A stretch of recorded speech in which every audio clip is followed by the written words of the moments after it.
Popcorn world.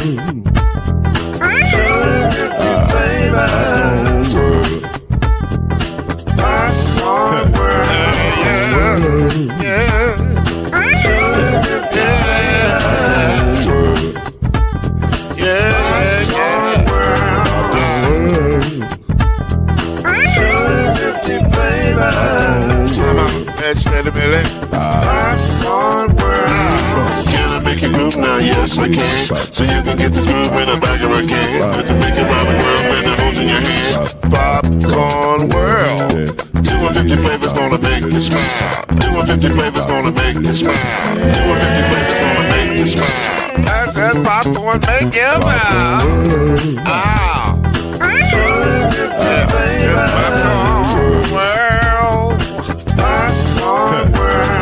Popcorn world. It's a popcorn world. It's a popcorn world. Trying to get his team on the lead. And up ahead to Siva. And the attack by Harrell. And just like that, in the blink of an eye, Louisville comes from 12 down to take the lead. It's first of the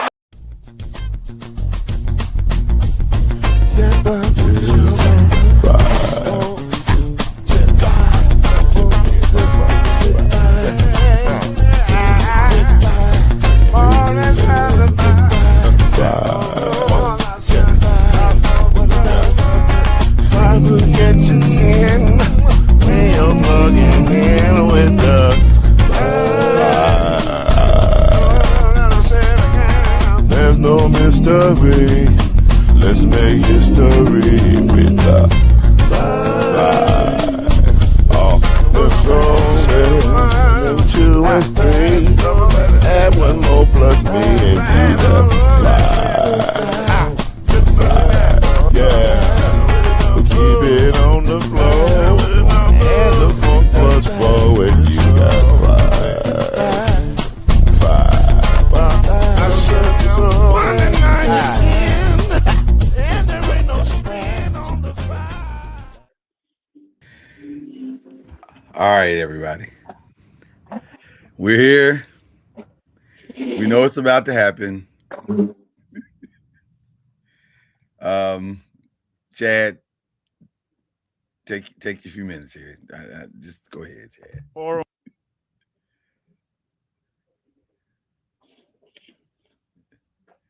Go. You muted, Chad. You can't. You. Are you not ready or prepared for this moment? Okay, here we go. All right. Hold on. Hold up. Hold on, man.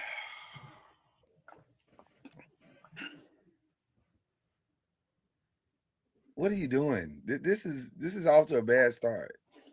Can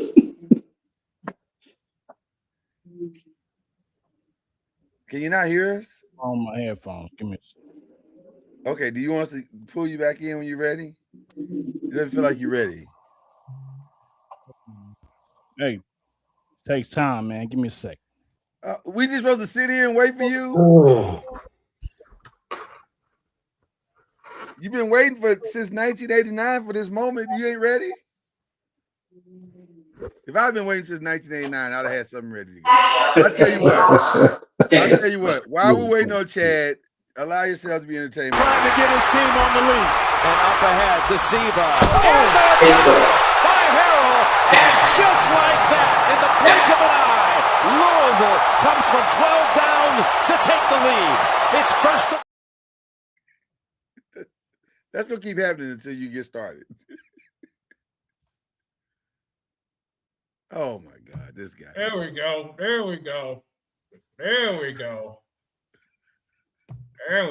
Okay, can you get started, please? Hey, man, don't rush me. I'm rushing, man. Trying to get his team on the lead. And up ahead to Siva. And the attack. Keep it up, Chad. It's going to be a long night. It's going to be a long night. Retire that, Playboy. You retire that, man. Hey, national champs, baby. National champs. Oh, man. Redemption, baby. Redemption. 13 years ago, redemption. Hey, man, shout out to Coach Dusty May. Shout out them boys, 2026 boys. Yeah, man. 3 years removed since I did this last thing. Football and basketball. So, Big Ten stuff. You know what I'm saying? But been a hot summer for the Big Ten. I gotta admit that. Big Ten stuff, man. It's cool. A hot spring, rather. We win championships, baby. Winning championships. So, back to regular schedule program. That's all. Are you done? Are you done? Yeah, man, I'm done, man. I don't want to be too braggadocious about it, man. It is what it is. All right. Well, listen. It is what it is. Keep it in the gangster. He's right. They did it. Now, let me tell you, let me just tell you, it was an ugly game. It was an awful game. Defense won championship. Clearly that is true, because that's exactly what we got. It was an all defensive experience. But listen, does not take away from the fact that y'all won the game. So we can bellyache about how ugly it was and how it was ugly. How UConn shot 9 for 33 from 3-point and 21 of 68 from the field. And y'all didn't do no better. Y'all were 2 of 15 from 3-point. We didn't 21 of 55. We didn't make a three till like the fourth quarter. Well, there was no quarters, but yes, you are correct. The four quarters in there. The back of the game, yes. I've been drinking. My bad. I've been drinking. My bad. Y'all off that do say that's what it is. Hey, victory shots. Listen, history does not record always how ugly the game was. It sometimes just tells you somebody won and somebody lost, and so Michigan got it done. They had the best defense in all of college basketball, and they proved it over the course of this game. Byron, your thoughts. Cam, your thoughts of what we witnessed last night. Physical, ugly game that Michigan just dominated them inside, scoring on them. They killed them. They killed them in the paint, scoring, even though they got out rebounded but they just were dominant in the paint. Which is crazy that they got out rebounded, because they really got dominated out rebounded. It's like 46-39, I think it was. Yeah. But Cam, what do you think? What are you thinking over this? We gotta listen to little bro all year long. We ain't gotta listen to him. He ain't been talking about Michigan all year long. Man, come on, bro. We know where my allegiance lies. We don't. Yeah, we do. When I met you, you was a Mile fan. Man, okay. Hey, man, it was a scrappy game. I mean, it was definitely scrappy. I mean, make a couple of shots. We're not even talking right now about Michigan. Well, that's if coulda, woulda, shoulda.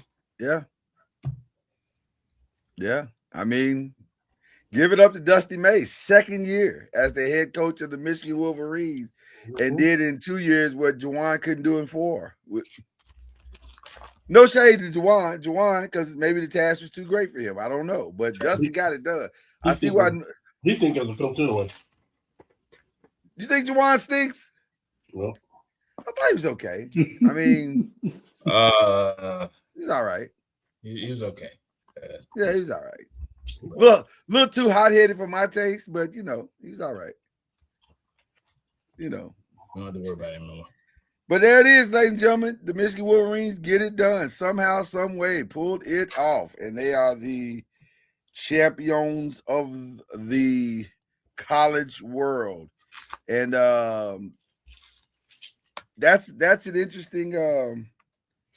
interesting situation, because Dusty had to come out before the game and say, hey, guys, I'm not going nowhere. And I was like, were you going somewhere? It was talks about maybe the North Carolina thing and then some NBA interest stuff. Yep. I hadn't heard the NBA interest stuff. Yeah. But I had heard the North Carolina stuff. But I'm like, that's weird coming from you're in the national championship. Why are you trying to leave? Like, Clearly, you only been there 2 years. Clearly, what you're doing is working. So I don't understand what the problem is. North Carolina, household name. Is that what it is? Yeah. Isn't Michigan a household name? Because Michigan is Like Michigan. that. No, that's On not. basketball. I mean, North Carolina is a big job, so yeah, you have I to. guess. It's I not? mean, It's not.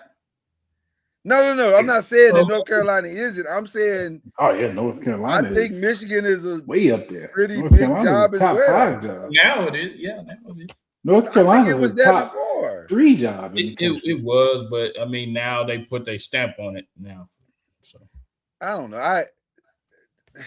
but it's not North Carolina. I hear what you're saying, Byron, but I look at it. I guess I'm looking at it a little bit differently because the way the landscape of college basketball is now, you can win from multiple fronts. Like you don't have to have. I don't think these kids care about as much about the name on that jersey as they used to. I bet you it's way easier to win in North Carolina than it is other places, though. Name 3 better jobs. Duke and what else? Duke. UConn. Who else is better?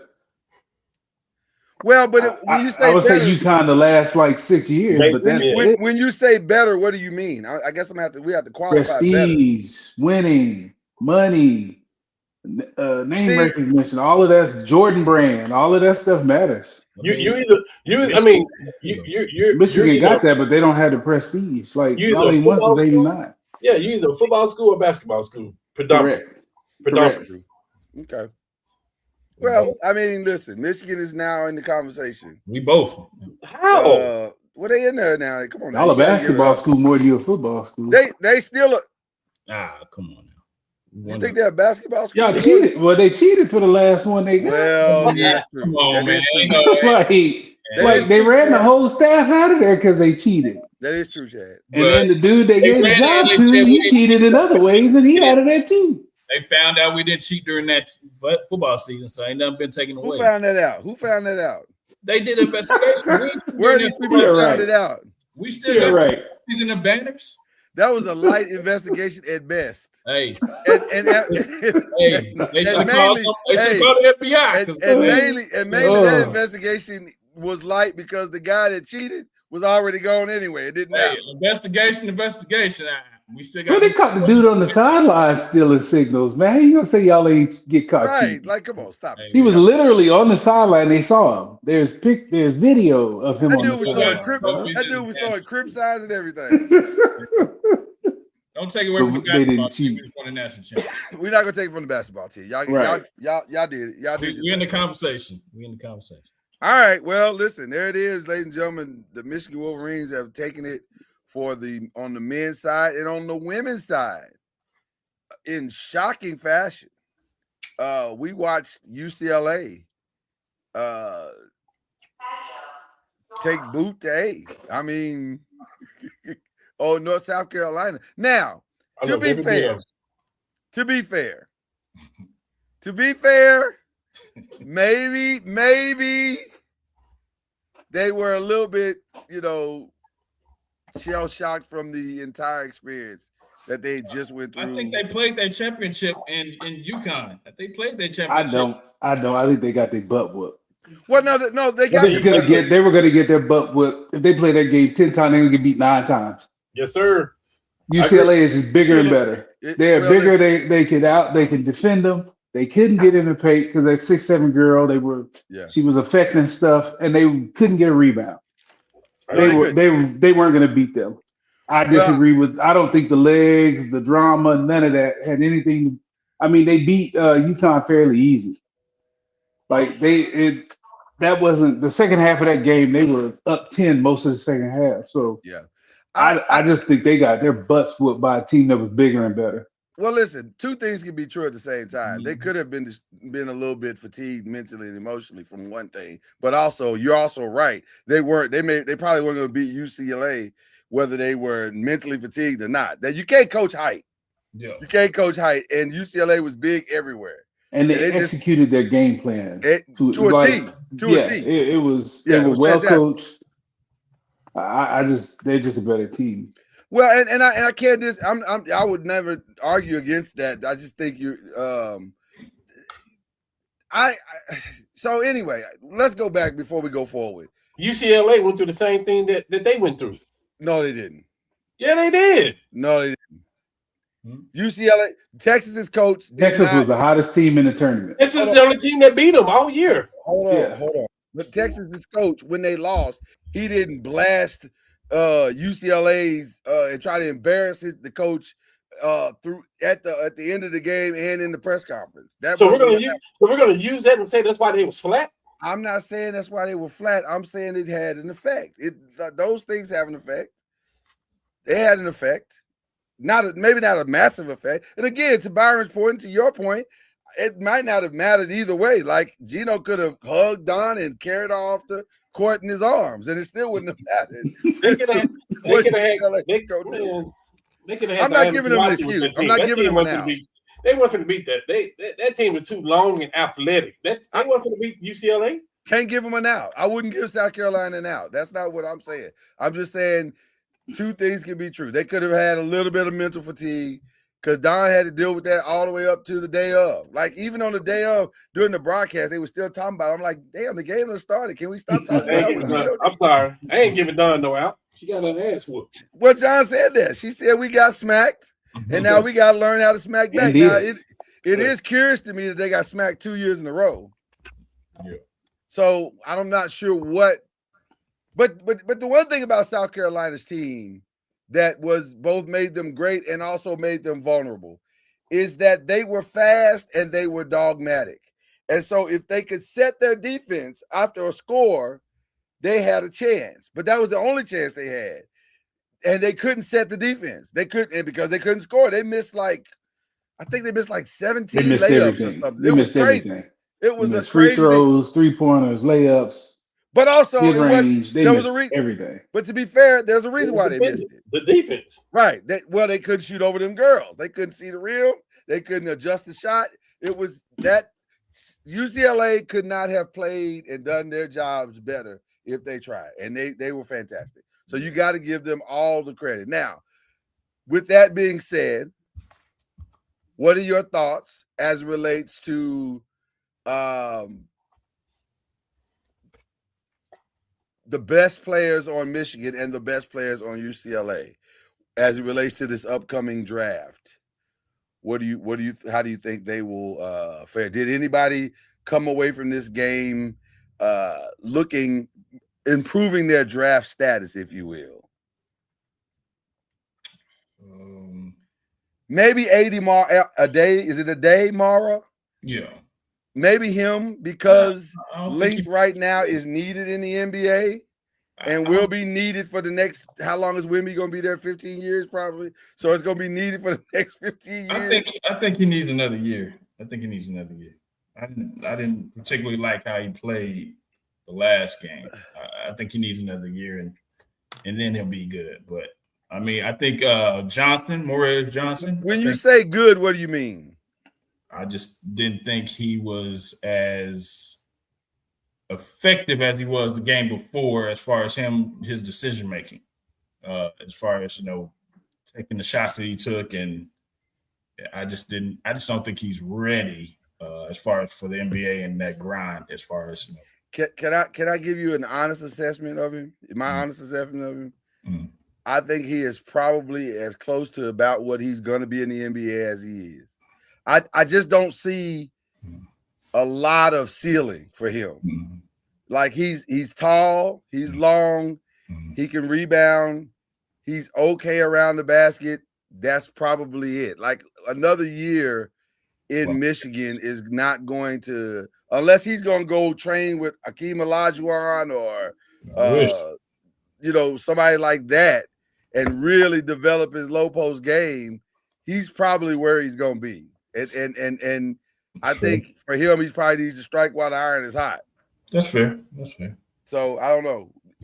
On the mid side, you guys see anybody that did themselves any favor with this game? Or with the tournament? Or with the tournament in general? We'll say the whole tournament, because you're right, that game was awful. Johnson from Michigan, Morez Johnson, I think he'll spiked his interest a little bit.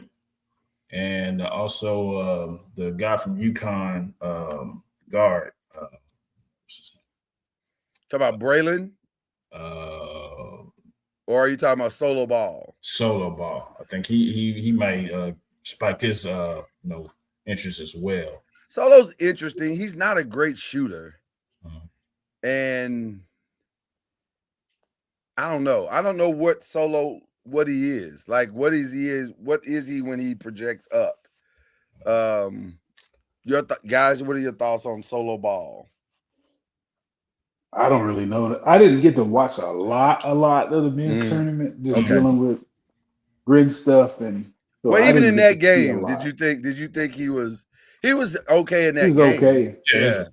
He was okay. That game was just so hard to judge because it was so much hacking. Like, it was bad. Like they were getting hit in the head. They were grabbing, pulling. It was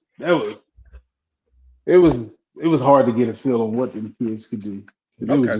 It was a grind. It is a cup a top 10 pick. See if top 10. We'll get to that in a minute. Well, you said the tournament, so I was talking about specifically those two teams. Okay. Yeah. I think the Lauren Betts, like if you're the Dallas Wings, if you're just looking at the last game, she played way better than AZ Fudd. That's what AZ Fudd is the number one would scare me to death. That's what me and Lauren. She couldn't get away from anybody. She couldn't get her shot off. We had that same conversation. And I'm not drafting. I don't care who her girlfriend is. I ain't drafting that girl number one. I was gonna say, and while you are probably correct, it's politics. Paige is probably gonna get whatever she wants. Oh well, then she ain't gonna get a ring.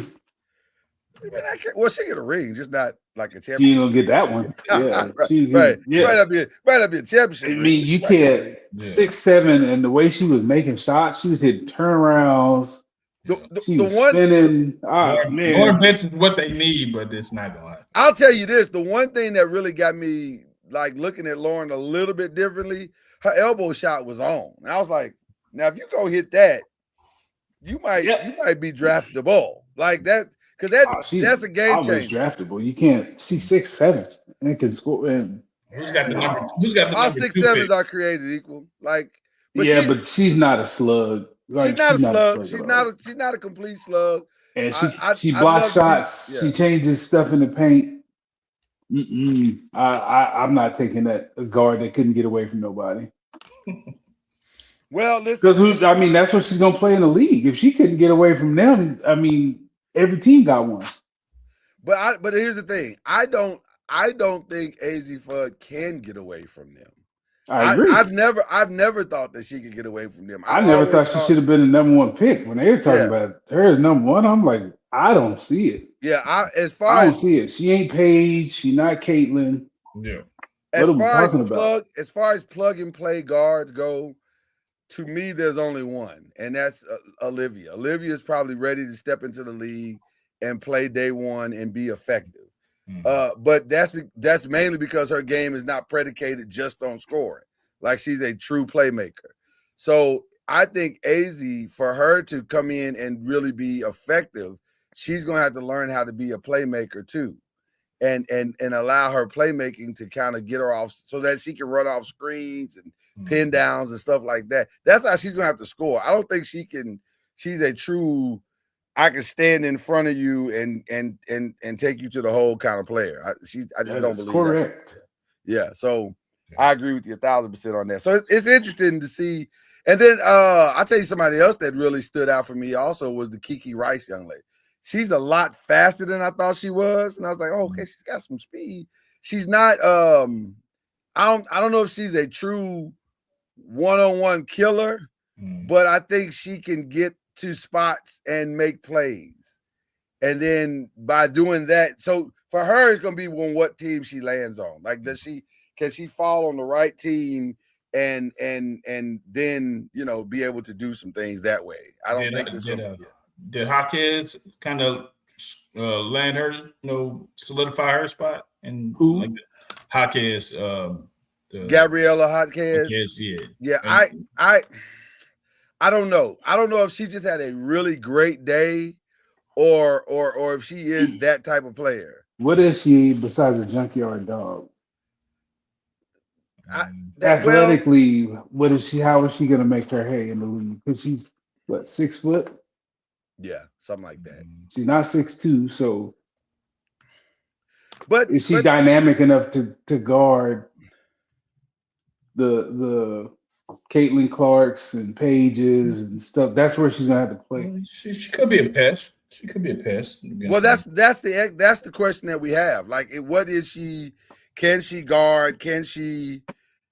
Or did she just have a really good day? That's why it's like I don't know. I thought she had a good day. She had a really good day. Yeah. And she hit a lot of great shots, and it worked out. I don't know if that translates into a great career, but she definitely. I don't see her going in the first round. From what I saw, that's what I was going to say. I don't see that. I feel like she's more of a second round. Maybe early second round. Maybe she's played herself into an early second round. I mean, the way I don't know what it'll be like with this new CBA and stuff, but if you're not in the first 10 picks, you're not guaranteed to make a team in the WNBA. So that is so true. That is very, very true. Okay. So that is about all we got in the tournament. I mean, unless Cam, is there anything we missed? Anything you want to bring out? On his golf swing. What's up with your golf swing? You got something going on this week? Get ready for the Masters. I watched the Masters, but not with the same vigor. You gonna watch the Masters? You saying? I probably will. I'll probably watch Saturday and Sunday. Yeah. I don't know if I watched the whole. I like thing. watching the first couple days. I don't know. It ain't the same. You gotta watch start to finish. It ain't the same. It ain't the same. Okay. My question. Go ahead. Oh, I was like, my question is for Cam about Mike Malone. How do you feel about his new coach? Okay, we jump into something else. Gotcha. My bad. No. Wait, go ahead. No. We're ready. We're right there. We're right there. You did good. I'm okay with Mike Malone. That is the breaking news. I'm always okay with an NBA championship coach coming down the ranks and coaching basketball. Because what he can do, he can probably out-coach the average coach in college basketball. Like, you okay with the money? He's dealing with yes. Yeah. Okay. You. I mean, the biggest difference is you coaching men versus boys. Like people you're not worried. But you're not worried about his recruiting or anything. Family. Yep. I'm glad they went outside the family. You're not worried about his recruiting or anything like that. Man, that's a Nike school. They'll figure it out. No. And he's got a ring. Like people want to play for NBA coaches because he knows what it takes to get there. Gotcha. Right. Gotcha. He wasn't my first choice. You know what my first choice was? Who was it? Kenny Smith. Yeah, I heard that. I think this is better. It's gonna take a lot of money to get Kenny out the booth, though. But I wouldn't be opposed to getting Kenny to put him on my bench and letting him help me. No, Kenny's not gonna do that. He might for the right check. He might. Okay. He's got a nice check. He's got a nice check right now. You may have to pay him the same thing Mike Malone's getting. You got to make him associate head coach. Kenny, he's not gonna be an assistant to nobody. But Kenny's gonna recruit for North Carolina whether he works there or not. He don't care.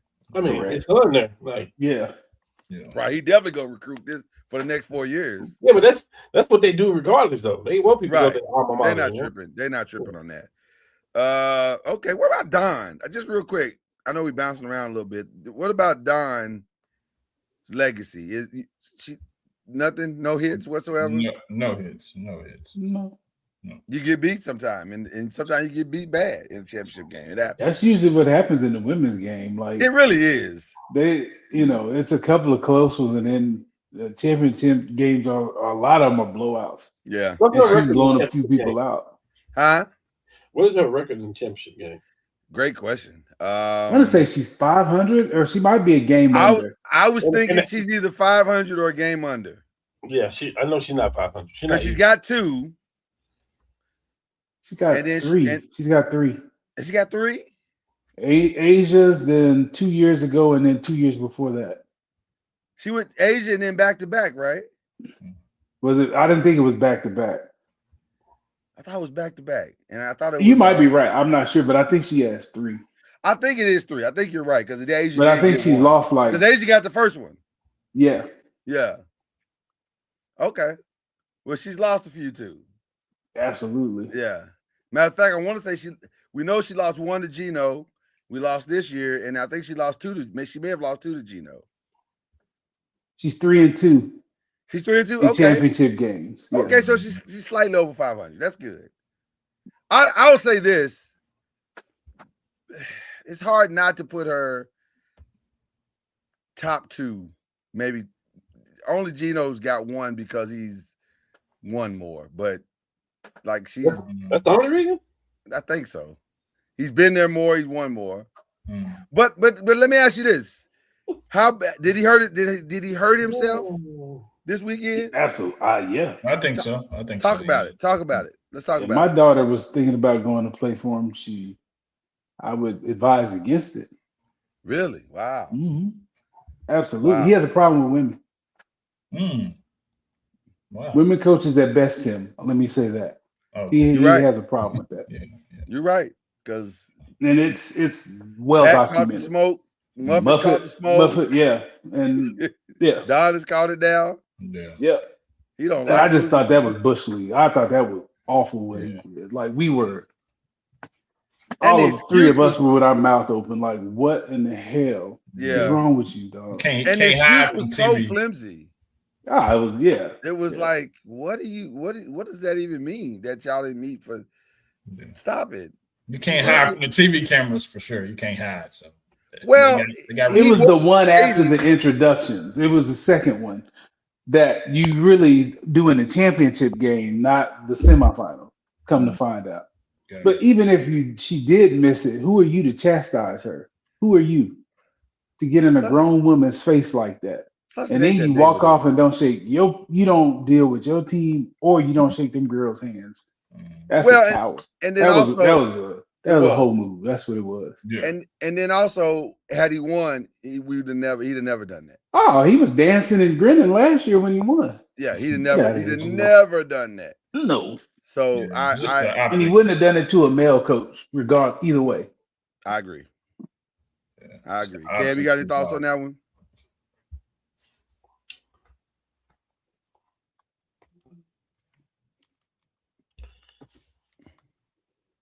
I keep my thoughts to myself on that one. No, did we do a show called The Five? With all due respect, he will have no problem getting recruits in, regardless. Oh, it's not gonna change. He won't, like but yeah. I would have a problem with that. I don't think it's gonna hurt him at all with recruits. Yeah. No. I think he had a bad moment, like a lot of coaches have. I don't know if it was that they have that bad. I don't know if it was that bad though. No, it was bad. It was bad. I don't know if it was that bad. I think in the grand scheme of things. I mean, the optics. A woman and a black woman. We looking at it because it's a woman and a guy, and he's black. She's white. She's black. And for me, it's not. Just that's me. That's why I say I prefer not to. I'll say this. I didn't. If I'm being honest, I didn't see it as a black woman thing. I saw it as, why are you doing this? A lot of people did, though. I know a lot of people. The world did. But here's the reason why I didn't see it. Here's the reason why I didn't see it that way. Because just like Don said, I know Don can whoop his ass. So I really wasn't worried about the black woman thing. I fully believe that Don. If that's what it was about. That's what I'm saying. To me, I don't know what the play was there, other than maybe he was trying to distract media-wise from whatever. Like maybe he's like, my team didn't play well at all. We got smacked. Like I didn't expect us to get smacked. Let me do something to mess up the whole narrative. Which is, if that's what his play was, well played. Like it worked to a T. Yeah. But I didn't like it. I just thought it was classless, and not to say that we all haven't had or couldn't have classless moments, because we can. But I just thought it was classless. It was just, you don't have to do that. Just take your medicine, man. It's all right. But history says he does have a trouble taking those L's from women. Like he ain't a fan of losing to women, which is crazy because he coaches women's basketball. Yeah, that's crazy. That's crazy. So there you go. Anyway, we'll move on. A trade went down already. Free agency started in WNBA. A trade went down. The Chicago Sky traded Angel Reese to the Atlanta Dream, a playoff team from last year. Why you keep leaving the screen, Cam? Do you not like women's basketball? No. That's cool. That's cool right there. Well, I love women's basketball. I'm a massive fan. So I'll ask Byron. I ain't got nothing against it. It's not exciting to me. Like, it's wonderful. It's fantastic. He ain't the only one. There's so many people that think it is. Don't like it. I get it. I didn't like it until my daughter started playing. I've been a supporter for the last probably 17, 18 years. Like, I had to go to it and experience it. Yeah, and then I started, once I experienced it, I was like, oh, this is a lot better than I thought it was. Yeah, I went to the Aces and Wings game, so I saw Asia, so maybe I'm spoiled so maybe, okay. Okay. I feel like that was way out of bounds on that one. I don't have my humble flex button, but I owe you one. Just threw out a name. Like, what are we doing? I'm just saying I saw her play and she's good. I don't have nothing against it at all. But if it's on, first of all, if Caitlin Clark not playing, I'm probably not watching. And then if it's a baseball game, I'm probably gonna watch that. If the golf is on, I'm probably gonna watch that. If basketball is on, I'm definitely gonna watch that. If football is on, I'm definitely gonna watch that. Listen, you are definitely part of the problem. Tell me what you want. But what I mean, you like what you like. What I mean by that is, let me explain. As women are trying to grow their game, they are trying to convince guys like Cam to like it. And they shouldn't convince me of nothing. They shouldn't try to convince me of anything. Well, but that's who they want. They want the diehard sports fan to give them a chance. I'm not giving them a chance. I'm just letting you know I'm going to watch all of those other ones. You got them ninth on the list, Cam. That's not really, really giving them a chance. I have my reasons. Like, I'm a golfer. I'm gonna watch golf before I watch baseball. But I think you're saying what a lot of men say, and I'm not chastising you at all because I get it. Listen, I wasn't there always either, so let me not act like I've always been around. I have not. But as I started covering the sport more, I started to appreciate it more on all levels, and then I realized this is actually a very pure sport. Like, they play the game on the ground. It's not in the air, but but they do some amazing things, and it's a fun sport to watch. So I agree. Yeah. So, but I get why guys say they don't like it. I don't think it's even, but I think it's hard to compare the women's game to the men's game. They're two different games. They are not the same at all. Yeah. Like, and if you're trying to use that's why what Shaq was saying, well, it should lower the rim. Well, if you want it to look like the men's game, then yes, you should lower the rim. But I don't think that's what they're after. I think they're trying to get people to appreciate the beauty of the game for what it is. But the other side of that is, I mean, if you want to sell tickets, seeing, somebody Asia dunk on somebody might be more entertaining than not seeing Asia dunk on somebody. So I don't know. I get it. I get both sides of the argument. And then there's some other problems. It's not an argument for me, and I'm not. I hope I ain't sounding chauvinistic. Female chauvinistic. Well, no, because I'm just letting you know. The only reason I even watch women's basketball, Caitlin Clark, is the reason I watch. Like, seriously. So, like, I see her playing everybody else. I look at these matchups and I see what everybody else is talking about. But Caitlin is the reason I'm watching. I mean, my son's at Ball State right now. Guess what? I'm going to catch a couple of games when I go see him up there in Indiana because I'm a Caitlin Clark fan like that. Now, listen, I don't know. If Gigi was playing, it may be different. Juju, yeah. Gigi. If Gigi's playing. Gigi Bryant. If she was playing basketball, huh? What? Who is Gigi? Ah, man, come on, bro. I'm done. Come on, man. Okay. Come on, man. That's tough. Well, I'm trying to learn the names and be familiar with the games. Okay, well, if Kobe Bryant's daughter was here and she was playing, it would be different.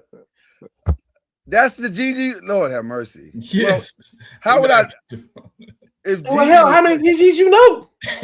I know a lot of Gigi's, but I don't know. But not in women's basketball, you don't. I was thinking of, with all due respect to what I'm about to say, I was thinking of Gigi's that may have been on the earth still, like not. Okay. That's why I say if Gigi was here playing basketball, I might view it different. Okay. Because you would look at it and you would be like, whoa, shoot, that's Kobe with her. That's like, true. That's true. You know what I mean? So like I just well, and then they have another problem that we can't discuss, but we can. We've discussed it many times on this show. We're just not gonna discuss it tonight. We just because we got other stuff to discuss. But good. It's another. They got problems. They got challenges that they're trying to overcome. They're trying to figure out ways to overcome. So there you go.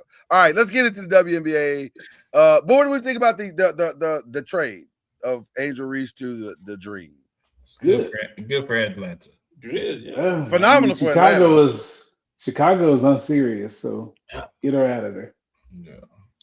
Yeah, they just caught lightning in a bottle that one time, and then ever since then it's like I don't know what they're doing. Who knows what Chicago is doing? I'm glad she's out of there, and they'll love her. She'll sell a bunch of tickets in oh God, they might sell out. They might sell out in Atlanta. They might sell better than the Hawks. They may have to move some games. Yeah, for sure. For sure.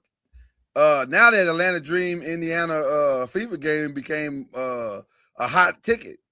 Facts. A hotter ticket. She's hot, yeah. So she's hot everywhere, but that one's really gonna be hot. Yeah, that's gonna be nice right there. So that'll be good. So okay. Some other interesting potential trades that could happen in free agency. Asia's already said she ain't leaving. I don't know what people was talking about with that whole Golden State thing, but she already said that's not happening. They about to pay me. I'm about to get my first big check over here with the Aces, and so that ain't gonna happen. So that's an interesting one. Nafisia is up for a contract, but I can't imagine Minnesota's going to let her go. Like, Jesus. Yeah. She's the face of that team. So right. She's the face of right now. You could argue that Nafisia and Asia are both like the faces of women's basketball. 1A and 1B. And Caitlin, like those three. And the MVP stuff, they're 1A and 1B. Yeah. Mm-hmm. Like they are it. Yeah. Why you make that? Why you laugh about that, Cam? I'm sorry. You said you don't watch. I'm sorry. I'm just telling you they are. Nafisi got her own league. She financed her and her husband financed the league. If you mention women basketball, you ain't talking about Caitlin. It's almost a bias thing at this point. Well, let me say something. You're not wrong. Because they just announced Caitlin's salary. Did y'all know that she went from, I think she was making not 75, slightly over 100, I think it was. And so now she's going to make like almost 600,000. Like, nice. That still ain't enough. Like, she should really be making, but she makes way more than that off the court. Like, she like WNBA money for a lot of these girls is just like the money she uses to travel with. But they making money. She making big money. So that's an interesting one. Some interesting names coming up. In the Dallas area, NECA, they're gonna have to make a decision. If they draft AZ Fudd, they're definitely not keeping NECA. Agumake, it's not happening. So, you mean Enrique? I mean Enrique. I'm looking at I'm sorry. They're not keeping Enrique. Yeah, for sure. They need to go ahead and trade her for a big or something if that's the case. Well, I just don't. Luckily, Paige is real efficient, so she doesn't need the ball in her hands a ton because Enrique is real ball dominant. Enrique, but that might be the reason they're gonna trade her because she's so ball dominant, and they just want somebody which in that regards, because AZ and Paige have played together, that might be the reason why they're thinking let's go that route because there's familiarity there. It shrinks the learning curve, kind of thing. You could be able to get something for Enrique. Still, her value is still, I believe, high. Yeah. So I think you'd be able to get a big that they so desperately need to be able to pair with them too. A sneaky name that's available. Just drafted one that's 6'7". Well, yeah. You can't coach height. Yeah. You can't coach height at all, people. You cannot coach height. So those are some of the names that are out there. Also, some interesting names. Jonquel Jones is technically available. I don't know if she'll leave New York, but she is available. Kelsey Mitchell's available. Kelsey Plum is available. Jackie Young is available. Although, again, I don't know if she will leave Las Vegas for another, opportunity. She could, but I doubt it. So I think she's probably going to stick around. So those are just some interesting names that are out there as they go through free agency. Official signings don't start until Saturday. So they are in whoever's going to move, they're having conversations about that as we speak. But let me get to the part where Cam is interested. You're killing him right now. Well, I may have to start treating Cam like they do on Get Up and be like, okay, when we get to this subject, we just got to pull him completely off the screen. I'm okay with that. Because he has nothing to add to this part of the conversation. But let's talk about the NBA. And more specifically, let's start with this Giannis thing, because this thing is about as crazy as it could possibly be. So shout out to Shams Charania, who really got into the woods on this thing today to talk about some of the madness that's been going on here lately. Apparently there was a meeting on March 1st, and Doc held a meeting. Oh, I'm sorry. Let me give him his proper title. Newly inducted Hall of Famer Doc Rivers held a meeting with his team on March 1st to where he said, quote, "Google me. I know how to get a team to the playoffs, and I know how to win." According to the team, according to Shams, the team didn't receive that well. He went Shaq on him. Google me. One time. One time. So I just to let y'all know, I did Google him. It wasn't good. Right, the most blown 3-1 leads in NBA. It wasn't good. With all due respect to Doc, I need y'all to name a coach not named Phil Jackson. And Phil Jackson is actually a horrible comparison for Doc's argument. I need you to name a coach that has had more talent pass through his hands and gotten less results. Ain't gonna do it. Yeah. I don't have that. I'm just saying, Doc, don't ask us to do something like Google you, because then the stuff comes up and then we start to see you'd have had top 75 players several times over. You done had all-star rosters, 3 and 4 all players that were all-stars on your roster several different times in several different locations. In the same result. And it has not ended well. I mean, he backdoored himself into that Milwaukee job anyway. Did he backdoor himself, or was he welcomed in the front door? It felt like he was welcomed in the front door as a consultant. I mean, remember, he was a consultant. Yeah, I mean, it could be back door, front door, side. I don't know. Sham said there was a second meeting where he called out all the players, and real specifically Miles Turner. He was like, he told Miles Turner in front of everybody, "I'm real disappointed at how your production this season." To where Giannis responded and said, "Hey man, I'm not disappointed in you. Had I been more healthier, we probably would have had better chemistry." And he really, supported his teammate. That didn't go over well as well. So Doc didn't see the last part of the playoffs in that place. He didn't watch that part. What do you mean? When Miles Turner he didn't play so well before he left in the playoffs. So he didn't watch that part. Well, I don't know if that was Miles. I don't know if that's Doc's fault. That might have been the whole thing. Management, Doc, everybody. Like that could have been a group effort. Could have been, but he had a say, I'm sure. It feels like they're trying to build a narrative as to why Giannis is leaving, as if that's really necessary. Because I don't think that's necessary. He's leaving. He's been leaving. The only people that didn't realize he was leaving was Milwaukee. But everybody else knew he was leaving. Mm-hmm. And there was no player they were going to get to come to Milwaukee that was going to make him stay. Up to and including, I heard there was a Ja Morant deal. Did y'all hear about that? There was a Ja Morant deal on the table. And there was, who was the player that they did not want to give up? I can't remember his name. Because it's not anybody that you would know. The Ricky, the point guard. Rollins, yes. Mm-hmm. By the way, goodness gracious, their team right now is a mash unit. This is the following players are out right now.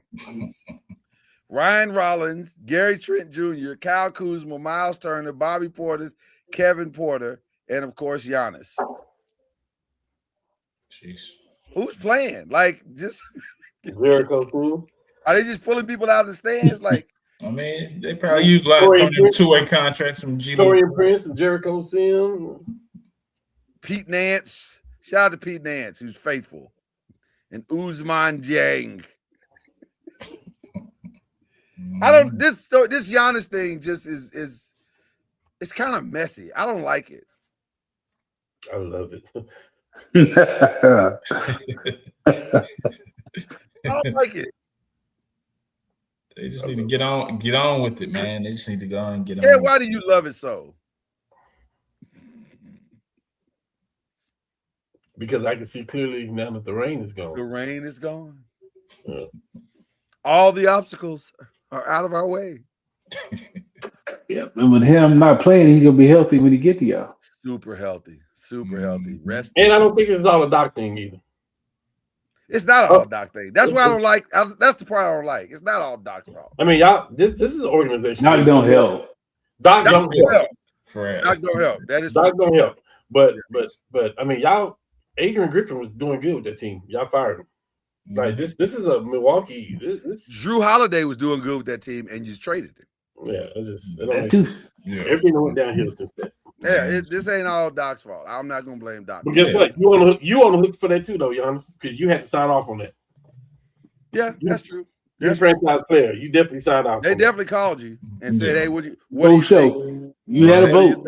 Yeah, you had a vote. He's not the best GM, so no. He's an MVP. All he got to do is say, I want him. Cam, does any of what he's doing there and the close of this situation make you nervous for what could potentially be his next destination? No. Okay. No. It's just like it's not even bad though. The media is making it worse than what it is. It's a thing where Giannis don't want to be there. They want to get as much value as they can for him. So the divorce just seems a little bit nasty. Let me just say that. Yeah. Let me just say that. We've seen worse. Yeah. The Jimmy Butler thing was so horrible. That was way worse. That was way worse. We've seen worse. We seen Shaq exit from the Lakers. Like we have seen so far worse than what we're seeing right now. I agree. You know what I mean? Mm-hmm. So, I agree. Okay. Klay Thomas leaving Golden State. Like we've seen worse. Like this. Shots fired at the Warriors, but no, not at all. I'm just saying we've seen worse than what's really going on right now. I agree. No, I'm kidding, but I do agree. Every situation that KD is in. Jesus. You know what I mean? Like why is that so true? What you just said, and James Harden, by the way. Yeah, let's just go throw names out. Let's throw them all out. I'm gonna stall Giannis out. I'm gonna stall Milwaukee out. I'm gonna stall both of them out. Like I said, we've seen worse. We've seen worse. This ain't the worst that's been out there. That's for sure. Yeah. Okay. This is the last week before we get to the play-in week. And currently, right now, Detroit has locked up the 1 seed. They are, and as Duran said, all roads through the playoffs go through Detroit. Although wait, they the 1 seed? They the 1 seed. They locked it up. It's over. Without Cade? Without Cade. And that doesn't change anything about what I said last week. I ain't saying nothing, bro. I just asked many outlets agreed with us from last week. But, okay. Yeah. But we'll move and on. Many outlets. Yeah, all right. Yeah, okay. Many outlets. Yeah. Start posting them. I will. Okay, I'm done with it. Just start posting them. I will. Matter of fact, I'll send them to you. Post them. No, I'm gonna send them to you directly. Yeah, all right. Boston takes it looks like Boston's gonna take the 2 seed, barring a massive collapse of some sort. New York will take the 3 unless Cleveland catches fire this week. And then Atlanta's 5, Toronto 6, and then we got the play in for everybody else with Philadelphia, Charlotte, Orlando, and Miami. That's the East. Any thoughts on the East, guys? I think you nailed it. As long as one of the top 4 teams make it, I'm going to be very. I don't see the shit of Indiana in the finals next year or this year playing somebody. Like, just hand OKC the championship. Like, I mean, think about this. We've been talking about how good the Spurs are. Yeah. We've been talking about how good OKC is. Yeah. Throw the Knicks or the Celtics in any one of those teams. They can't beat them. You got action though. You got a series. Yeah. You got a series. The Knicks against Oklahoma City and the Spurs? Do what now? You said the Knicks versus Thunder or Spurs? I'm saying you have a series. This is not going to be OKC in Indiana. Yes. Really? You have a series. You got defense. You got players going up and down the court. Like, I don't know. You can pick who you're going to pick, but that can go either way. So you got the Knicks again. You got the Knicks getting in. No. I said any of those top 4 teams. You take any of those top 4 teams to play those teams. That's better than watching Indiana. I thought Indiana had a chance to beat him if Halliburton didn't get hurt in Game 7. He was cooking. He was cooking. I think he got hurt and then they cakewalked him. Right. Yeah. But I do think Oklahoma City is a little better this year. I wouldn't want to see it this year. No. But I thought it was a good series last year. I thought it was until it wasn't. Right, until he got hurt. Right. When he popped his Achilles, they had no shot. I wouldn't say top 4. I would say top 3. I don't. There's something about Cleveland that just seems off right now. I love what they can throw out there. The 2 bigs. I do love it, but it doesn't feel like it's coming together right. Something is off. They playing pretty good. They're 8-2 in the last 10, so it's. That's always deceptive, though. Like Atlanta went on a 10-game run too, and they played nobody. But I'm but they're good too, though. Atlanta's good too, though. Atlanta's way better now than they were pre-trade deadline. I will definitely co-sign that. So you brought up Atlanta, so now I got to see what their 8-2 is. But does it matter? Like, we've been through this road. It kind of matters. So okay. I mean, Cleveland's still going to be a tough matchup. Cleveland is doing all right. Yeah, but they've also had a nice 8-2 toward the end of the season. It has worked out very well, and even to close out, they got Atlanta. Well, Atlanta twice is not a cakewalk. Well, here's the thing. Yeah. What seed are they? The 4. They're the 4th seed, so they played everybody else, and everybody else played, so they doing pretty damn good. Listen, Cleveland's doing fantastic. I'm not hating on. I hope this don't come off as hate with it, Cleveland. But the Atlanta series is perfect because that's who they're going to play. Yeah. And so they need to kind of start playing the playoffs early. Give me Boston, man. Well, I mean, it does. Give me Boston. Boston is the most complete team in the East for me. Complete. Okay. They are the most complete team in the East. Okay. They got 2 I agree with Tatum. If Tatum is you keep giving them what they're giving them, they're gonna be hell. They got 2 all-stars. They got 2 killers in the backcourt that is not Brown and they got a bunch of shooters, and then they got 2 bigs. And they got 2 bigs that are legit. They know how to win, so it's not a problem where they don't know how to figure it out. So Vujic quiet as kept. Vujic is probably one of the top moves in the trade for the trade deadline, just like Kennard was for us, just like James Harden was for Cleveland. Like that Vujic. And by the way, it doesn't matter what he did in the regular season. Who cares? is going to matter now, because if he can do what he can play on all three levels like he has traditionally played in his career, that's going to be the difference. He will fill that Porzingis role maybe better than Porzingis did. Hell, he was averaging like 18 and 10. Yes. He may be better than Porzingis. And he's coming off the bench. Don't forget that. Right. Yeah. You don't have to worry about durability though either. He's gonna be man. Right. You don't have to worry about availability. He's gonna be there. Okay. In the West, it's OKC, it's the Spurs. The Nuggets have now moved into the 3 spot and will probably go up a game after tonight. The Lakers in the 4. Houston is in the 5. Which is actually probably better for the Lakers, if I'm being honest. That might be better for the Lakers. The Minnesota. Yep. I know. Yeah. Minnesota's in the 6, and then for whatever reason, Phoenix is not. I guess Phoenix is technically still in the running for the 6, so that's why they have not clinched the play-in game like the Clippers, the Trailblazers, and the Warriors have. But they're 3 games behind Minnesota. I don't think they're gonna catch them. I just don't think they're gonna catch them. But stranger things have happened, so we'll see. Yeah. But Minnesota is in the 6 currently. Phoenix is in the 7. Any thoughts to that? So what we're looking at with that so far? Let me just go ahead and say this. I called Cam personally and said this to him privately, but I am going to say it publicly as well. Everything that has happened to the Lakers last week is all Cam's fault. I'm just telling you.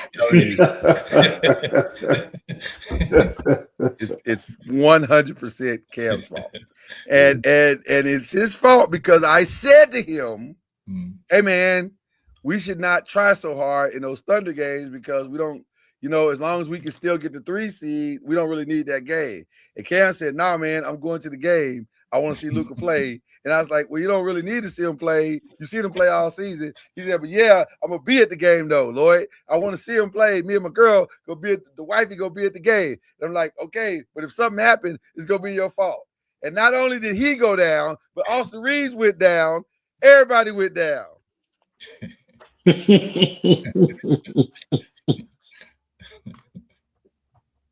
saying, Cam. Still got LeBron though out there, and I'm gonna tell you play tonight. And I'm gonna tell you, like I've been telling you and everybody else for the last 3 weeks. Okay, talk about it. This 40-point stuff that Luka's doing and all this what he's doing in March. This is gonna come back to Hunter. Like he's doing too much. He's putting too much on that. It's too much. Nobody is doing this like Luka is doing. It is too much. Even when Jokic put his numbers up and these triple doubles and stuff, he's not going hard like what Luka's doing. Like, he's not going hard like that. Yeah, it's too much. You know what's interesting? I knew we were in trouble before that Thunder's game. I did. The game they played before. Was it Miami? Who was it they played before? It was Cleveland. We beat their heads. Cleveland. Yeah, but then we were up. We were already up. Yeah, but then they brought Luka back in. Yeah, but people was on the bench when we was up though. Yeah, but we didn't have to. We should have listened to get. He didn't need that 40 that night. He didn't need that 40, and they made him come back in to get that 40 because they were down by. It went from being up 20 to being up 12, and I'm like, come on, man, well, he's going to Germany to get some special treatment. Also, not as reported, but he's also going for the birth of his child. Let's also be honest about that. It's probably more that than the treatment. But he's going to get some special treatment in Germany and try to be back for the first round. But what does being back for the first round really mean, though? Because even if he's back, he's not 100%. So, I don't know. Cam, I'm going to be honest with you. At this point, let's shut the whole thing down and start getting ready for Giannis. Not yet. Do you want to see what's going to... Yeah. Can we see some crazy stuff happen? Stuff would have to get really crazy for this to work out. Okay. So the first round y'all would go against the Rockets, right? Huh? First round would go to the Rockets. Yeah, which by the way under normal circumstances would be a very winnable series. Now because of our losses, it could get a little tight. I'm not saying they can't beat them, because the Rockets have not played the greatest. Although you can look at their, they're playing better lately. Lately, they've been playing a little bit better, but it's like very tight. Every game is very tight.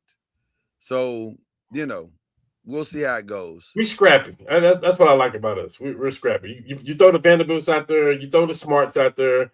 LeBron is going to be LeBron. You just got to hope that he don't get hurt because he's trying to do so much now. Kennard is a lethal. He's a 3-point shooter. LaRavia is actually playing aggressive now. He is. He looks better. And Dalton Kennett is playing for his NBA career. Not with us though. Like he's not getting that. He's going to get clocked. He's going to get clocked, and he's going to be playing for his NBA career. Like if he don't do good in these playoffs, he may be the 12th man on the bench. Listen, somebody. Dalton Kennett, listen to me very carefully. Your Laker days are up. I hope you signed a lease that you can break because you're not going to be a Laker. I mean, that's obvious. I'm just saying. He may not be in the league, though, is what I'm saying. Like, he may be in the D League, like a D League star, like right next to Bronny. That also may be. Wait, why Bronny catching strays? He's not. He's catching the truth. That really bothers you that he took Bronny. It really bothers me to see him get 3 turnovers in a row against OKC and then go back, didn't get cross half court. Yeah, that bothers me. You know why he got him? Because he was trying to play after you sabotaged Luka. Yeah, let that be the reason. That's where you should supposed to make your mark at, ain't it? It should have been like you get minutes that you shouldn't be getting. I mean, you rather have Bronny or you rather have Bones Holland right now? Don't do that. All right. Why are we doing that? Why are we doing that? Okay. Let's move on because now my feelings are hurt. Bones Holland is balling. Bones Holland is balling. I almost threw my LeBron jerseys away just because the last name is James.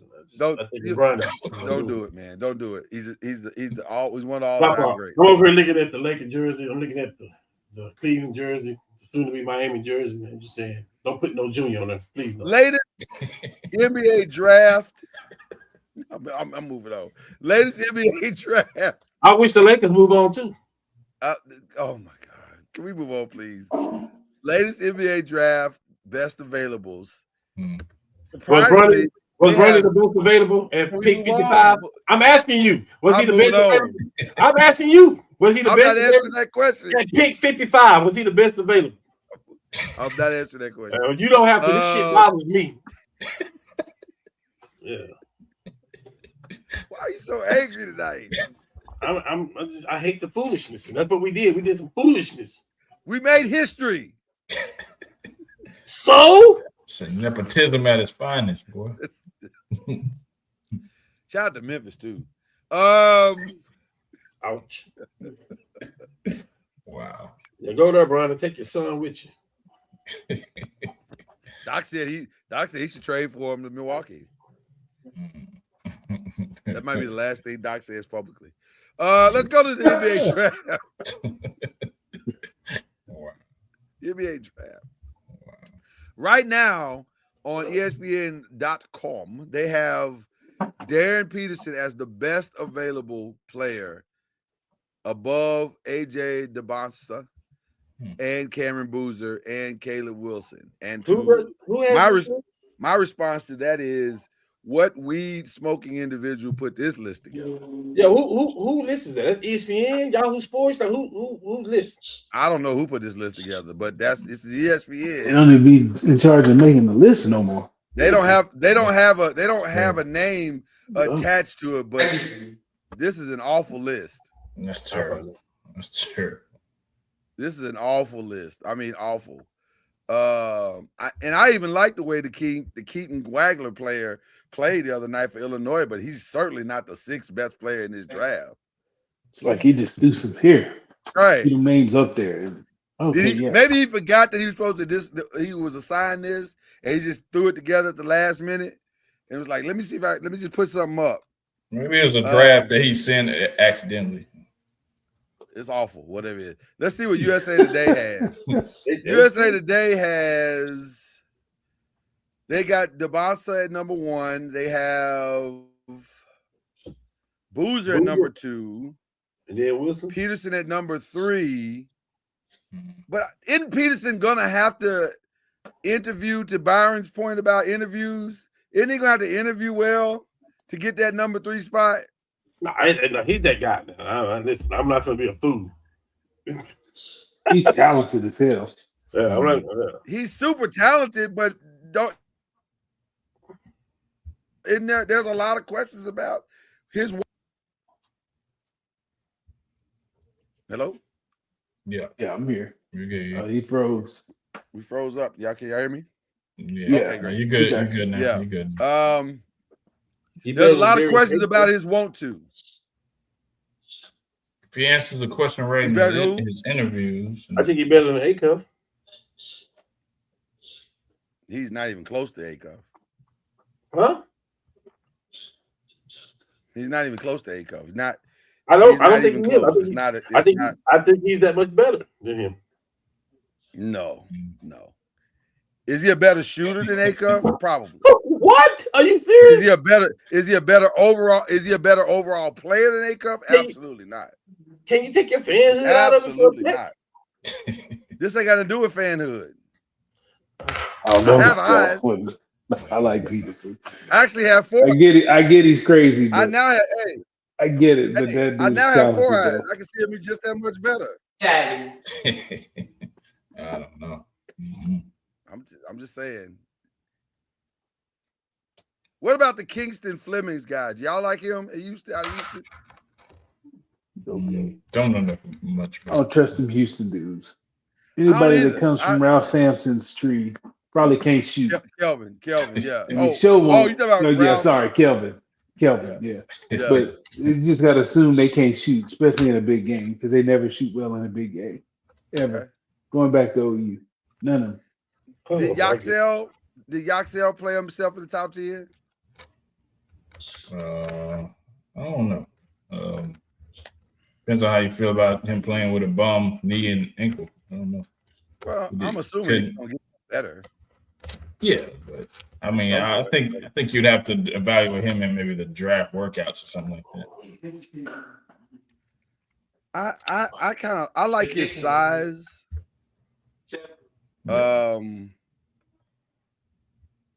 He seems basketball intelligent, so that's nice. Probably gonna interview well for sure. That might be. I don't know. Top 10 might be reaching for me to get him. Like probably top 20 for sure. Yeah, top 20 for sure. I'd want to get him in some kind of value pick kind of situation.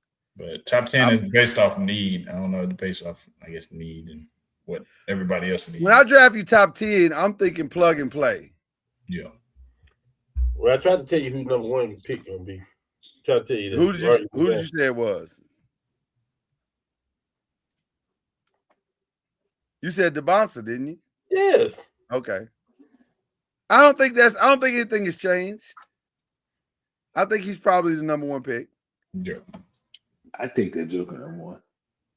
Yeah, I think he's the number 1 pick. He wouldn't be mine, like I've said before, but you know. Who would be yours? Acuff? I would take Acuff. I really would. So that's what this is about. Well, let me say this. Hold on. It is about that. But I'll say this. It would either be Acuff or Caleb Wilson. I love Caleb Wilson. Caleb Wilson got a lot of Kevin Garnett in his game. He's a dog. He's doggish. He's doggish now. Come on now. This KG you talking about though? That's Caleb was so good he got his coach fired.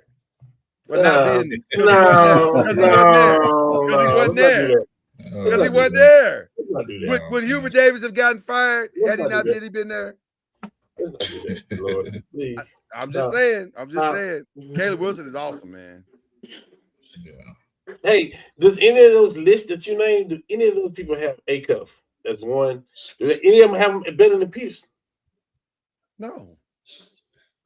They got him as number 6, most of them. So most people have him going to the Mavericks. That's a good fit for him. That'd be good. That's a fantastic fit. Yeah, that's a good fit for him. That actually is a fit that gives the Mavericks incredible flexibility now. Because now, if you're the Mavericks, you should be doing it anyway. You should do it anyway. I say that too. You should trade Kyrie anyway. I've been saying that. Okay. I don't know why you're holding on to him. Why are you holding on to a dude 34 years old, got a bad ACL and 2 bad knees? Feels like you should move on.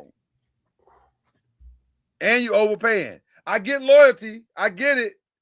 But at some point, you got to hit the reset button.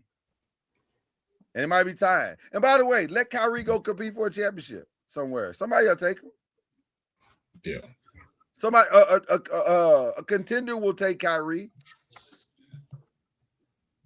Somebody threw out Houston to me. That's where he should be. I don't hate that. I think that's actually pretty good, especially since Houston seems to be in win now immediate mode. contenders. Time he go. Yeah, they in win now mode. Why not? Yeah. So, all right. We will definitely get back to the draft, but we got plenty of time before we get to that.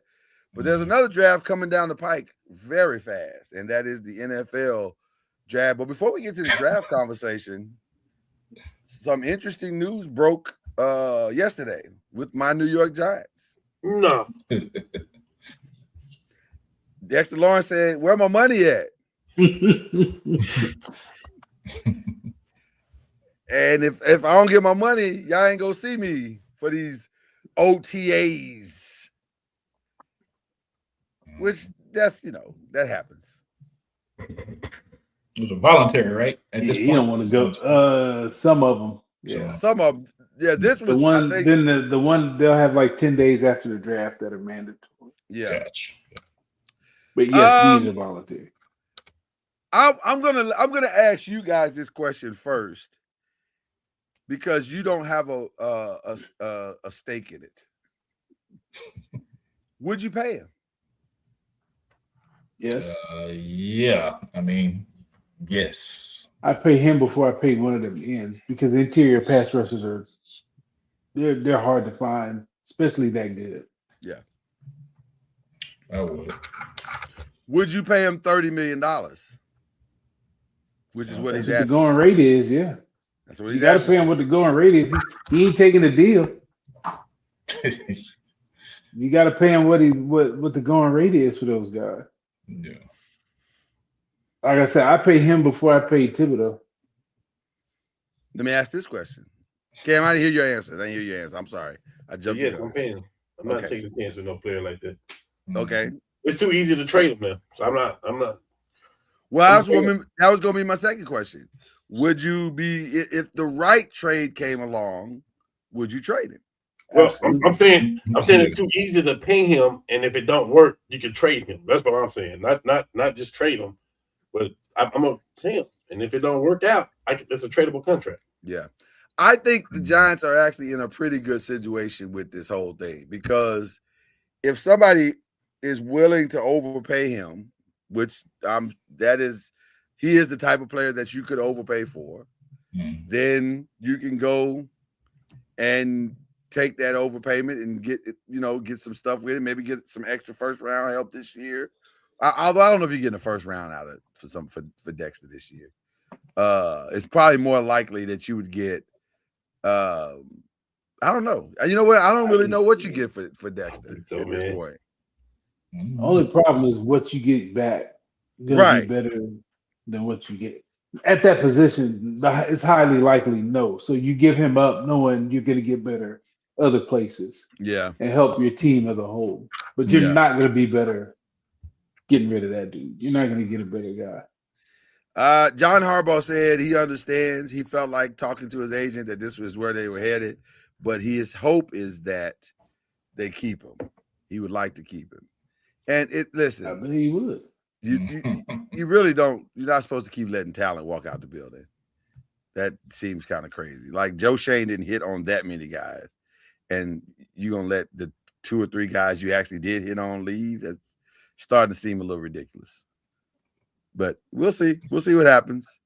We have a resident expert on our show when it comes to all things draft. What's happening 2 weeks away from the draft? Like we're 2 weeks from. Depends on your system. Some teams are still looking out, breaking up clumps of players. It's not a bunch of big moves. It's like a stack of players. You go through that stack and you arrange that stack how you want them. When you say stack, what rounds are you talking? Whatever round whatever round, top to bottom. Yeah. Go ahead. Should you know, or should your first, second, and third round plans be in place by now, or is it still relatively fluid? No, pretty much. You kind of know. Pretty much, you know. Okay. The way we did it under Ballard, like we got up there like a month early. So you're calling kids, you're asking them what visits they've been on, who they're talking to, who they're meeting with. You compile all that to see who's been where for top 30 visits, and then you have a kind of an idea of what teams are going to do.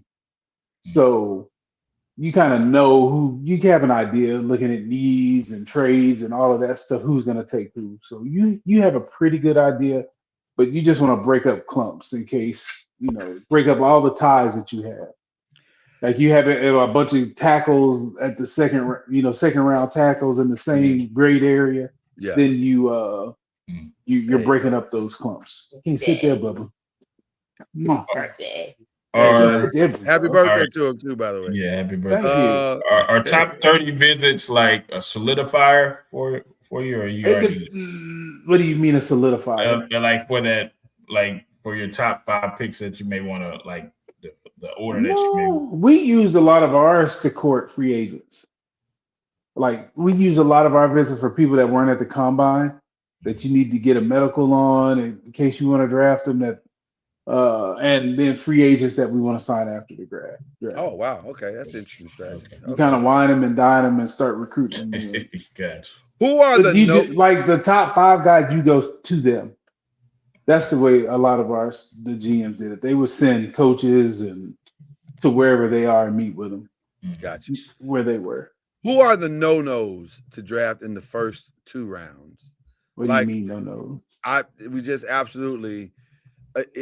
Like if everything is equal, like you have your quarterback, you have your receivers, you have most of your key opponents in place, but there's still great talent, like in this draft, like a Jeremiah Love, like a Caleb Down. I'm not under no circumstances am I taking. Is it a vest available, or is it I'm just always drafting for need? You want best available and need to match. You want, if you need a tackle and you're picking, you want that tackle to be on that line where you need him. With Mr. Polian, we had a value board. So quarterbacks in the top 3 or 4 rounds, they were never on the board itself. They were on what he called a value board because we were never taking them. Gotcha. When we had Edger and backs in the first 3, I mean, those guys were, because they want the board clean. Stay there for a second. Because Jeremiah Love to me is an interesting situation, similar to what Saquon was.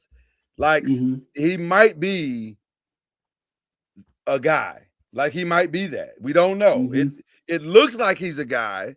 The tape says he's a guy, but until he's out there, you don't know. But how hard is it to be in position to draft a Jeremiah Love but you may already have for example, the Colts have their guy. They have a running back. Right. But would you be tempted to take a Jeremiah Love there if he's the best available? You better not be. Absolutely not.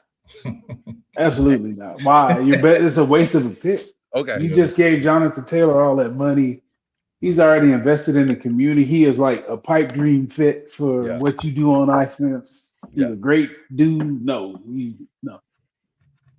absolutely not. Are you surprised when teams do it though?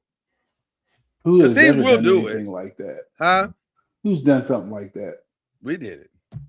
How? When we took Saquon, that wasn't. But y'all didn't have. There was nobody there like I agree, Saquon though. That's what you saying. They got Jonathan Taylor. Okay, that's a totally different scenario. Yeah, it just depends on your philosophy. Like, I know Mr. Irsay wanted Saquon because he wanted a triplets. He wanted Luck, Ty, and Saquon. He wanted to relive. That's what he wanted. That would have been nice. Ballard and them didn't believe in taking it back. They were like, "We'll never take a runner if whatever. We won't take a runner." Where were y'all picking at that year? Do you remember? I don't. I think it was 7.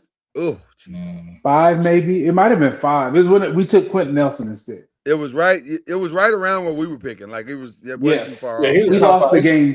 We won a game late, and then we couldn't get him. Wow. That would have been a dream scenario. But we never would have taken him though. Ballard was not going to take him. Under no circumstances was he taking the Saquon Barkley. Not that high. No.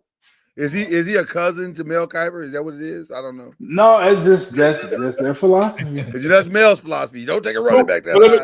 Let me ask you this: who had a better career at their position, Lloyd?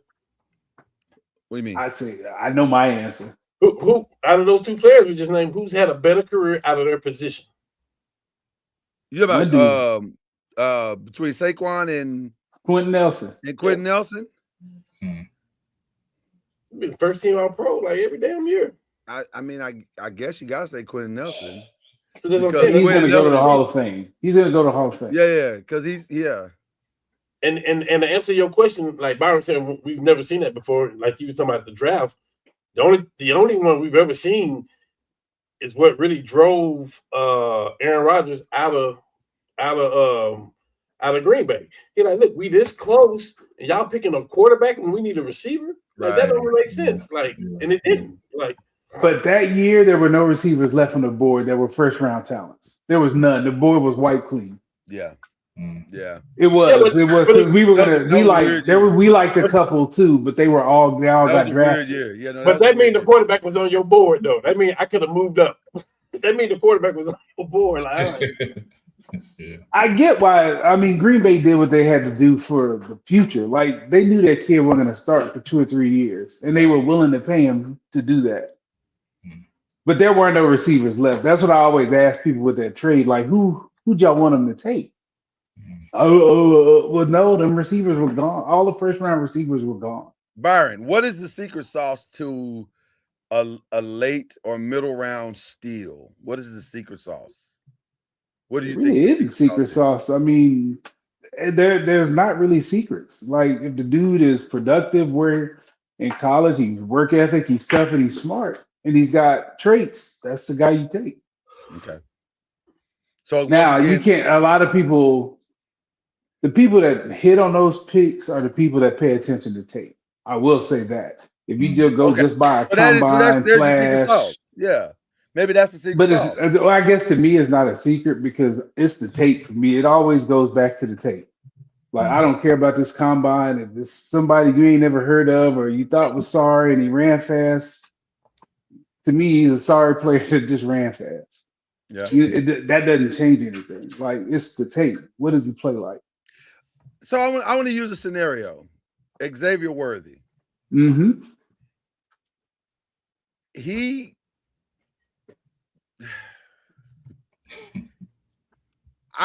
Some people loved him. Some people loved him in college. Like I was never one of those ones that was so enamored with him. Like I just thought he was fast, but all the other stuff that I would want in a receiver, he didn't have that to me. And right now, it appears that that's bearing out in the NFL. What would you have done? What would your grade would have been for a guy like him?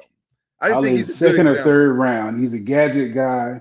Because he walked away. He's like Hollywood Brown to me. He's right, like same thing. He's weaker. Thing. Hollywood was fast. It was a little bit thicker and played a little stronger. He's not big. Like he gets hit. He goes down instantly. Like he's just not. By the way, the Chiefs are giving up on Hollywood Brown. He's gone. So yeah. 2 teams are giving up on Hollywood Brown now. So yeah, I mean Xavier is he's just a fast guy. He's very in fast. The league full of 100 fast guys, but he's not physical. They can't run him on certain routes because he gets muscled. They'll push him out of bounds. If they press him, it's a wrap. And he's not sure-handed. He's thrown. Yeah. Mahomes has thrown him some of those fast balls, and he's dropped some of those. So it's like I know they're looking for the cheap for Tyreek. Tyreek is thick. Tyreek is built like a running back. He's just short. Like he played running back at Oklahoma State. His junior or sophomore year, whenever he got to Oklahoma State, he was actually in the backfield as a running back. Does he have big hands? He has to have big hands because he can catch anything, just about. I don't remember his hands. So I just know he's built like he's thick. That's why He can take punishment. He doesn't go down easy. He runs through tackles. Yeah. Worthy don't do none of that. None of that. Like, okay. I mean, the Red River game, they threw a little jet screen at the half-inch yard line, and he got collapsed because he's just small. You couldn't break a tackle and get this much because he's little. Cam, Chad, the draft is coming up. Is there anybody? Is there a mistake of your team's past that you don't want them to repeat in this draft that you can think of? Mistake? Yes. Like a player that was really hyped for his strength in the combine or his speed, or maybe he was lauded in the conference, but then when you got him to your team, you're like, man, this joker can't play at all. Like Don't you say it, Chad? Don't you say it, Chad? Miley Smith, Taco Charlton, pick one. Pick one. Okay. Yeah. Did you say Anthony Richardson? I did. Yeah, absolutely. He's right. But you know what? He got drafted off 2 games. I would love to know what did he do on tape or privately or even in the interview that made them take him where they took him. Because to me, the 15 games that I saw him play at Florida, there's absolutely no way I'd have taken that dude in the first but round. everybody missed on it though, because even ESPN had him ranked up there. Everybody missed on this. But can I be honest with you? And I understand with Stephen A. I don't know, maybe Dan Orlovsky, he owes him some money or something and lost the bet to him or something. I don't know. But I don't buy some of the stuff that Dan Orlovsky, some of the game tapes he be watching, talking about this kid did this and did that. I'm like, Negro, what are you watching? Like that. It wasn't just him. It was Kuiper. It was everybody was high. Okay, but Kuiper ain't never got a quarterback right. But what I'm saying is, find me the guy that was not high on him. You're right. He wasn't going out of the top. He was never getting out of the top 10. Is that because he was never getting out? Is that because of position lack? Yes. So that lack creates physically. He's what you want. Physically, if you drew up a quarterback, it would be him. That's true. He runs a 4.3. He's got a howitzer. He can throw the ball 100 yards on a line. Yeah, he's how you would draw up a quarterback to be. And you see that raw talent, and you think just because he hadn't played, you can get it out of him. Yeah. What was Allen picked in the draft? Who? Josh Allen. He went a little lower because he came. You want to be that team? Exactly. You gotta draft him. He's exactly right. He's exactly that's why Mendoza getting drafted number 1, right? You don't want to be that guy that don't draft him and he winds up being the guy, you know. Josh was picked 7th overall. 7. Yeah. And there was nothing on his tape that said he should be picked 7. Nothing. His tape was average at Wyoming. That's true. And what quarterbacks is picked in front of him? That's what I'm saying. You don't want to be that guy. You don't want to be that team. Mahomes went 10. You don't want to be that guy. And the Bears traded up and passed him. But the problem is, I know it's crazy. And because why? Because he beat Florida State. You don't want to be that guy, man. I'm just telling you. But you're gonna end up being that guy anyway if you get it wrong. Like you're gonna be. You're either gonna be that guy on draft day, or you're gonna be that guy at the end of 1 or 2 seasons. Not necessarily. Well, just think. If the 49ers didn't hit on Brock Purdy, that's what the GM would have got fired. They made the worst trade in history. I agree. To get a kid from North Dakota State. They could have got Chase. Right, that's because they got picked in the same draft. If they didn't hit on Brock Purdy. They got picked in the same draft. That's exactly right. They made the worst trade in history. Yeah. To trade and by the way, that's another one of those that didn't make sense because there's nothing that was on tape. There's no way you can say the tape did it because he only started in like 10 games at a Division 1 AA school and didn't play for you. In COVID. So there's nothing you could have looked at to say, oh man, this guy's it. The worst trade, one of the worst trades in football history. Yeah, Brock Purdy saved his job for sure. For sure. But quarterbacks, if you're big, strong, fast with a big arm, Jack, you're going to go high. Hardest position to select in the draft. What's the hardest one? Is it quarterback? Quarterback and offensive lineman for me. Wow. Why offensive lineman? Because of the nuances of the technique that's involved. It's just so many of them play, and they're so like it's to me. It was always a struggle like that. Some guys are highly athletic and can block all the speed rushes, and just it don't click. We took a dude, Raven Clark from Texas Tech, one of the most athletic dudes you'll ever meet, big, strong, athletic, and it just never clicked. Yeah. And then some guys you don't think are athletic, but they're tough and gritty and smart, and they play for 10 years and they go to they end up being an all-pro. So those are the harder ones to me. You know who that is, who that has been for me, and obviously I have a personal connection to that one, is Mekhi Becton. I thought Mekhi was going to be a no-brainer, and then he went to the Jets and was awful. He was awful at the Jets, but then he got to another team and he won a Super Bowl. So it's like sometimes it's where you go and who's coaching you and how you're adapting it. I mean, there's a lot of different factors that play into it. But man, I agree with you. The draft is such a crapshoot. Yeah. I mean, we took Tony Hugo in the first and second round from Arkansas. Yeah. And you won't find another person probably as athletic, pound for pound, as that dude. And it didn't click. Yeah. It does. Sometimes it doesn't. Next skill guys are pretty easy. Skill guys, I was good at skill guys. Yeah, skill guys.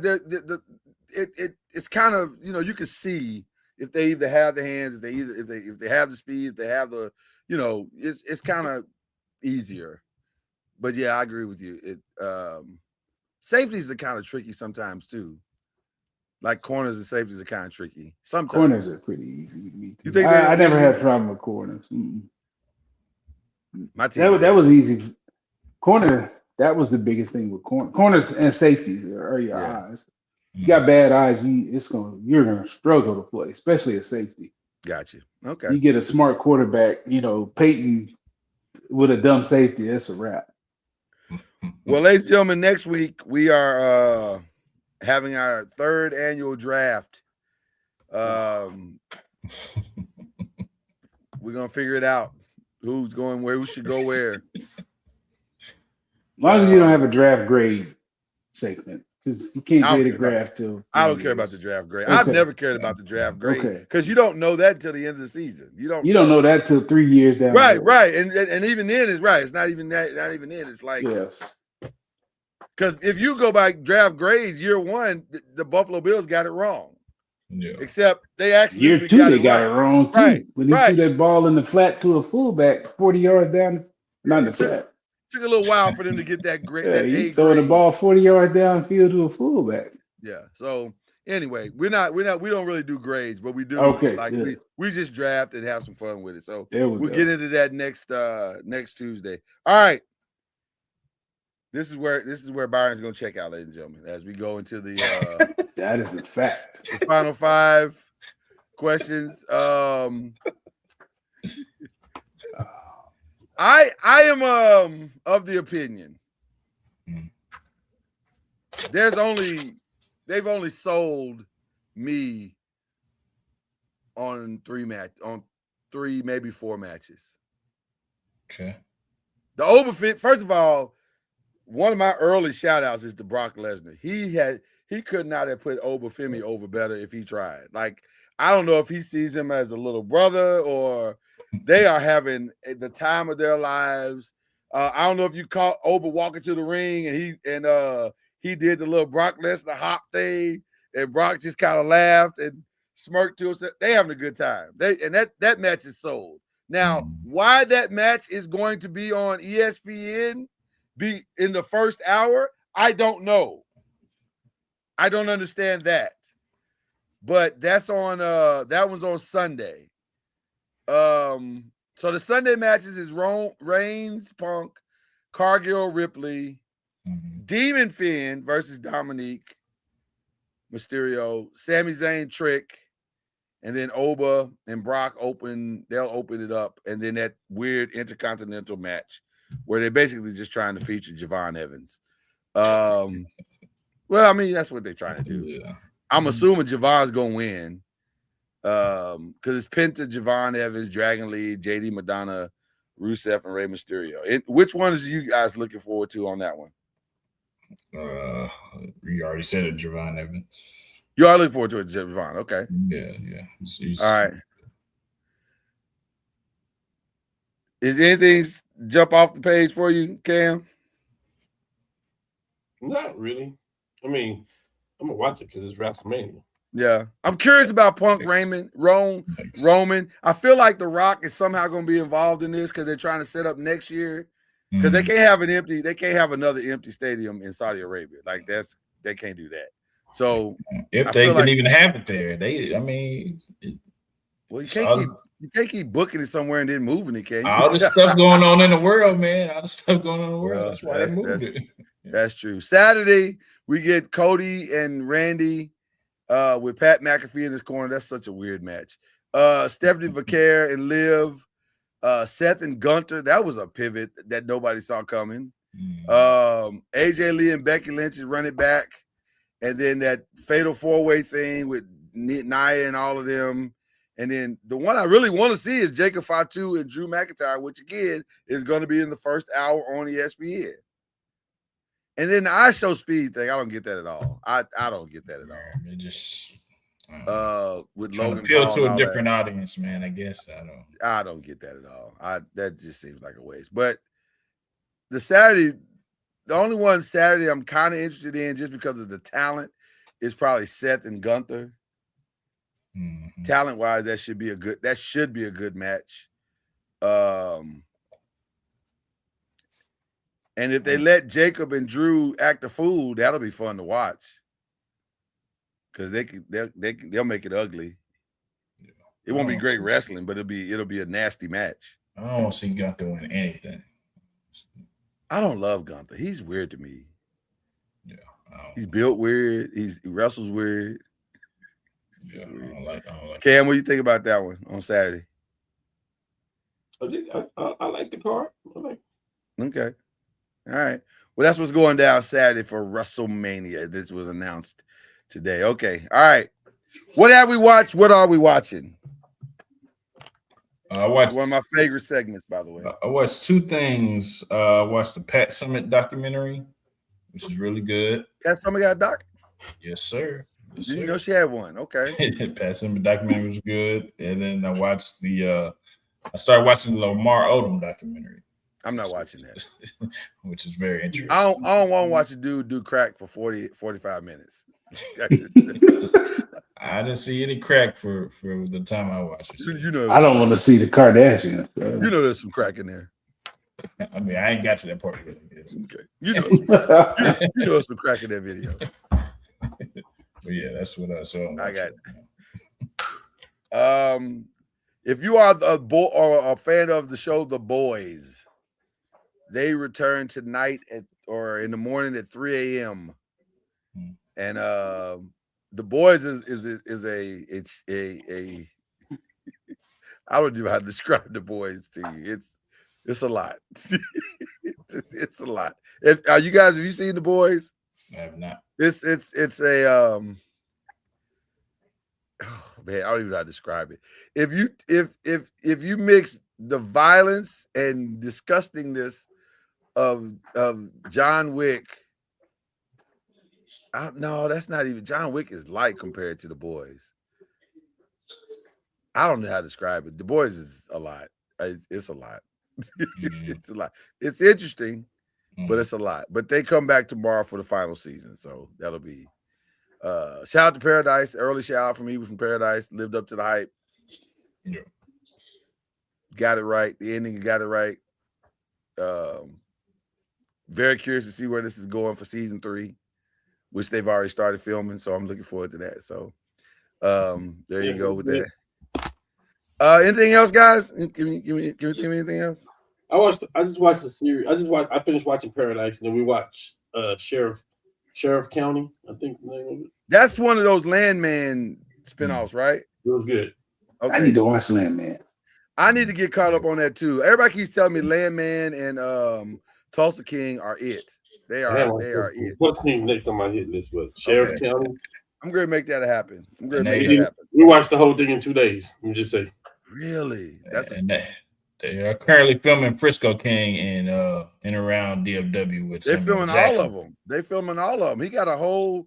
I forget the brother's name, but he's got a whole. Taylor Sheridan. Taylor Sheridan is filming all that stuff in the same spot. Like they all out there together. Yeah. But this is Samuel Jackson.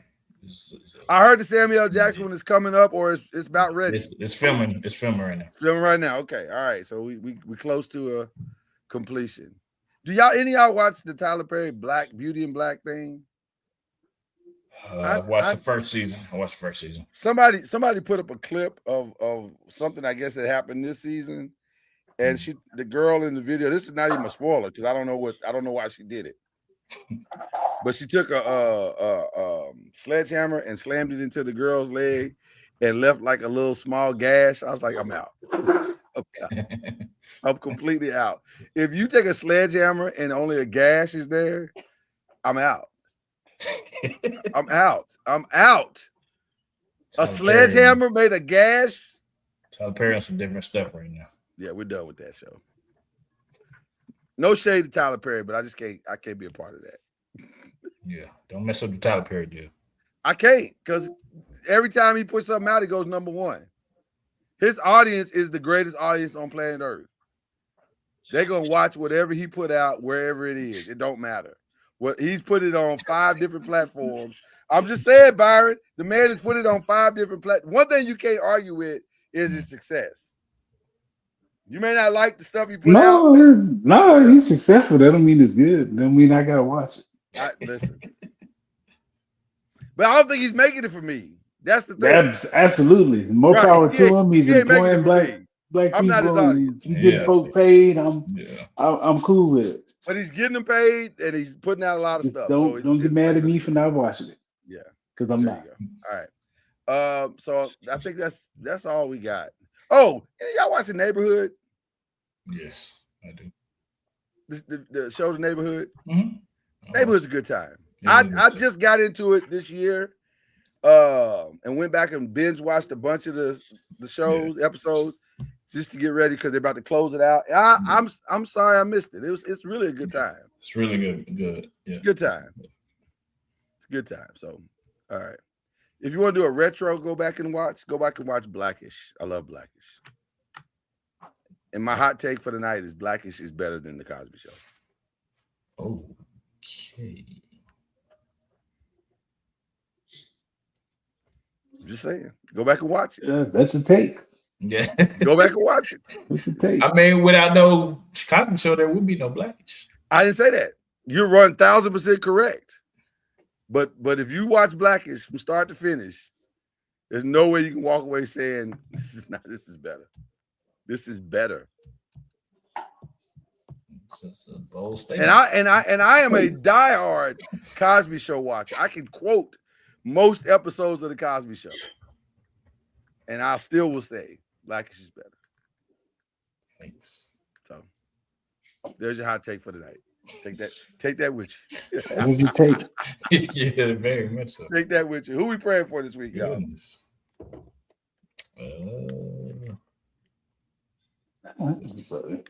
Just everybody's families in these boxes right now and beyond. Yep. 100%, man. Thanks. Pray for the medical staff of the Lakers.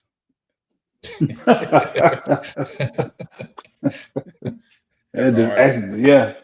They have a hard time right now. It's not. Yeah. They have a hard time right now. Pray for this country, man. This country's crazy right now. Oof. A lot of madness going on right now. Absolutely. Anybody else got any prayers? Prayers up. Just nothing specific. Just general prayers for everybody. Exactly.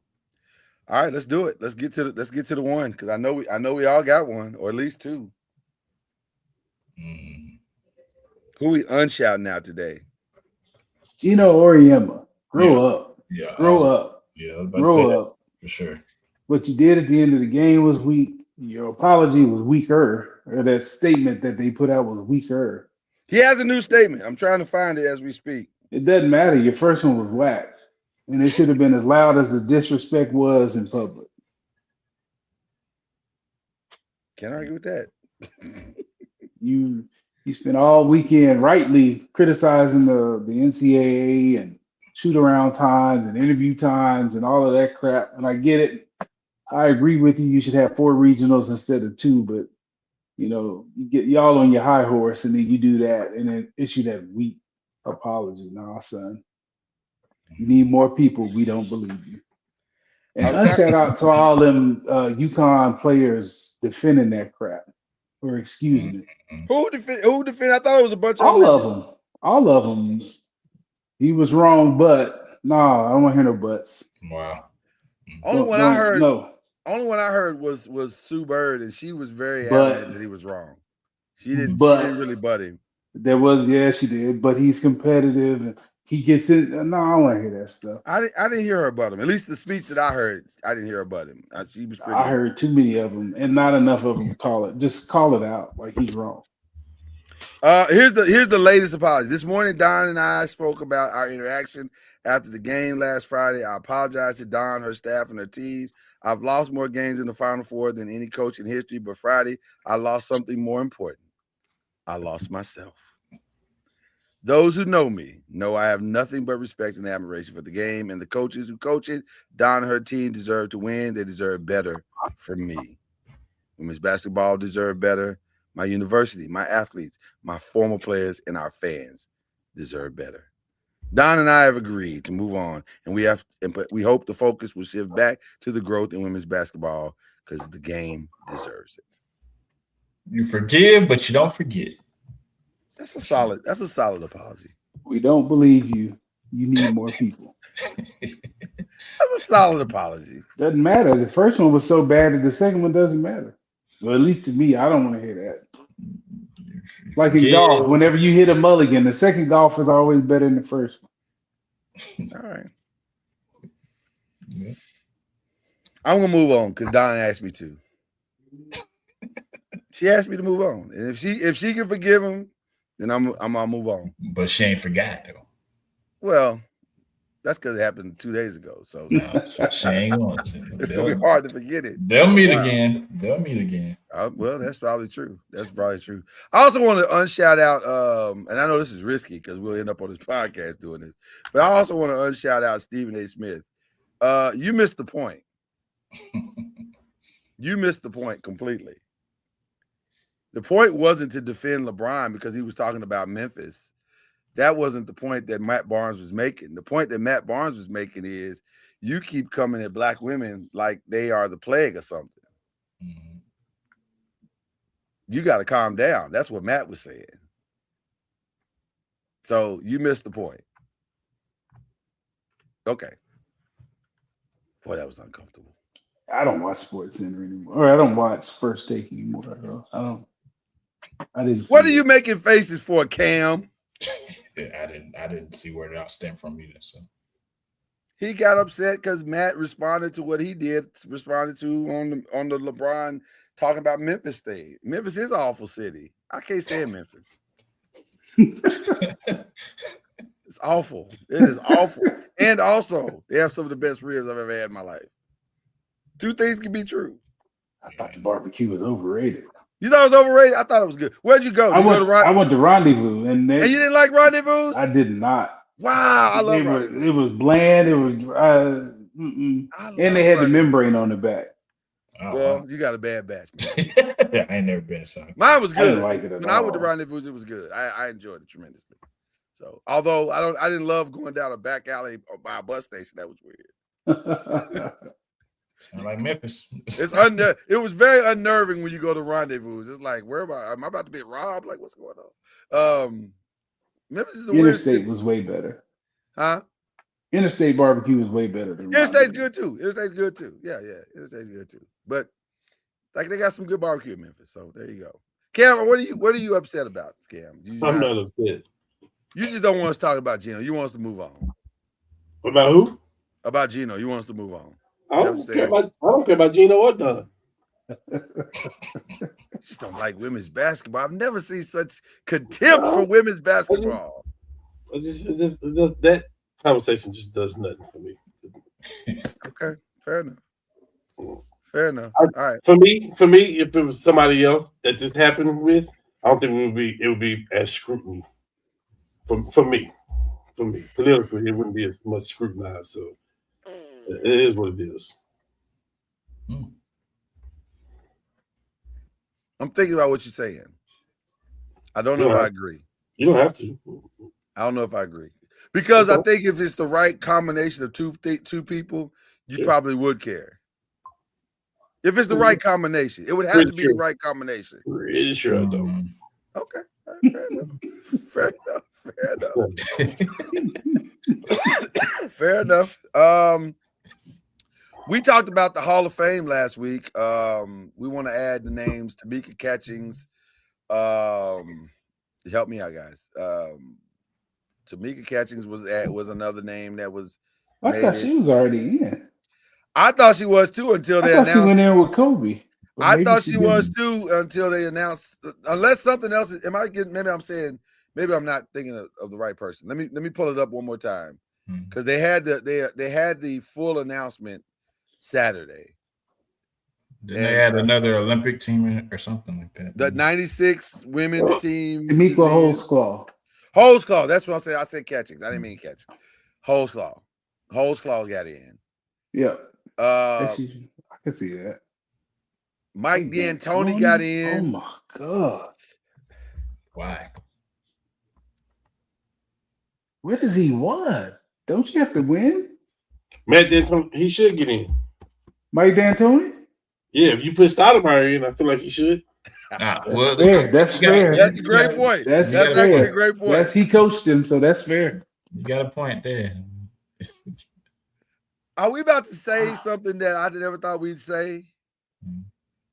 Is the Basketball Hall of Fame starting to become watered down? It's always been that way. They've always let everybody in. But is that because they don't have a lot of great Hall of Famers? Is that what it is? The criteria's messed up. They don't have a criteria. The one thing that's throwing me off about the Basketball Hall of Fame, it feels like they feel like they have to nominate a lot of people every year. And if you just would have nominated Candace, Shamika Holesclaw, the 96 women's Olympic team, and Joey Crawford, I would have been satisfied. You don't need anybody else. You know, NBA players. Maybe Seth Davis. But if there's no NBA player that deserves to get in, why are we putting them in? Like, listen, I like Amari Stoudemire as a person. I don't know if he's an NBA Hall of Famer. That Hall of Famer, he's going to sit in the same room with Kobe? That seems weird to me. Yeah. Amari Stoudemire, Shaq. That don't feel like the same.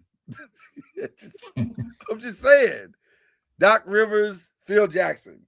I don't know. Okay. I mean, listen, Hall of Fame, if y'all like it, we love it. God bless you. Okay. Who we shouting out? Let's close it out. Who we shouting out? Shout out to Squad. Win the championship. Shout out to Big Ten, UCLA. You've already shouted them out. Shout out to Squad. Shout out to Big Ten. Win in UCLA women's basketball. Just gonna keep shouting them out. Huh? Yeah. I mean, you would too if you won. You're right. Okay. Okay. You're right. Shout out Dusty May for utilizing the transfer portal, and I'm sure you continue to do that, sir. And go blue. All right. Cam, Byron, who you shouting out? Great, Cam.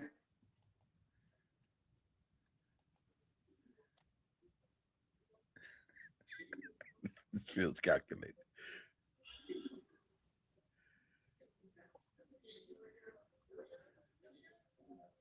Who you shouting out, Cam? Byron, you good? Yo, by all means, please. Just shout out to all the kids in the portal that are in the portal, not for being greedy or because coaches pushed you out and made promises and didn't keep them. So shout out to you guys and I hope you land and Where get you want to everything land. you want. Yeah, everything you want. Yeah. All right. Okay, Cam. Who you shouting out? I ain't got no shout out, man. Not even the wife? The wife don't get a shout out? You get a shout out every day, bro. That's automatic. That's automatic. All right. Shout out to my little brother. He showed up for the first time in 7 years. He brought my nieces and nephews. I got a chance to meet them for the first time, and it was an incredible experience. Everybody's amazing. I have amazing nieces and nephews, and specifically shout out to the 2-year-old who, when faced with the adversity of being outside with a dog, decided to come back in the house and told me, Uncle Lloyd, I can't outrun that dog, so I'm gonna stay in the house. I was like, you got outrun at 2? Like you got that? You got outrun locked and loaded to go at 2? Okay, it's pretty impressive, young lady. So shout out to the nieces and nephews. We had a good time, and shout out to the family for hosting them and then getting a really, really good night's sleep. Because I don't know if you've ever been around 6 hyperactive kids under 4 hyperactive kids under the age of 6. It's an experience. Especially when you've hit your 50s. It's really an experience. It's really an experience. They reminded me that I'm in my 50s now. So, but so that was a good time. So we had a good time. So yeah, that's my shout out. And I don't think I have any other shout outs. I'm trying to remember. I hate forgetting, but I don't think I have anything else. So I think that's all we're gonna do tonight. I am interested to see who's gonna win NBA Rookie of the Year between Knipple and Cooper Flag. It's like a game basis now. Yeah. Cooper made a strong case. Cooper made his case. He made a strong case the other night. He did. Yeah. Knipple's balling too. I don't know. Oh man. Right now, I still say Knipple, but I mean they can go cold. He's on his heel. We haven't had a cold in a long time. They can go cold. Yeah, they can go cold. I don't know, man. That's a good race.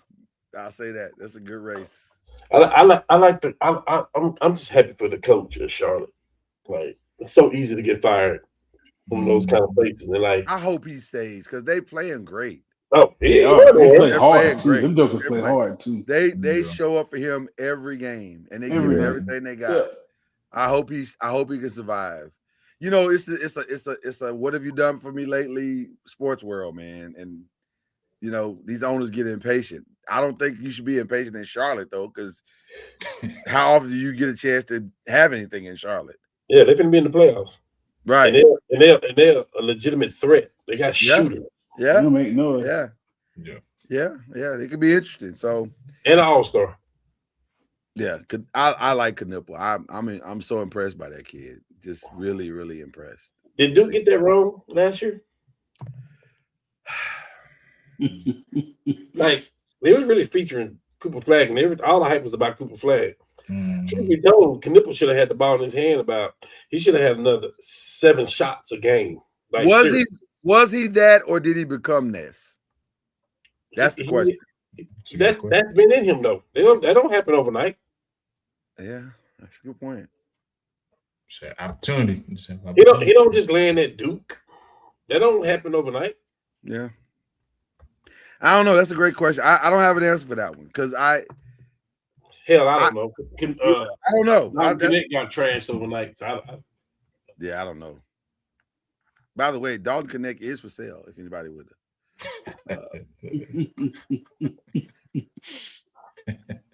Just say he's available. I'm gonna go with Knipple for Rookie of the Year though. God,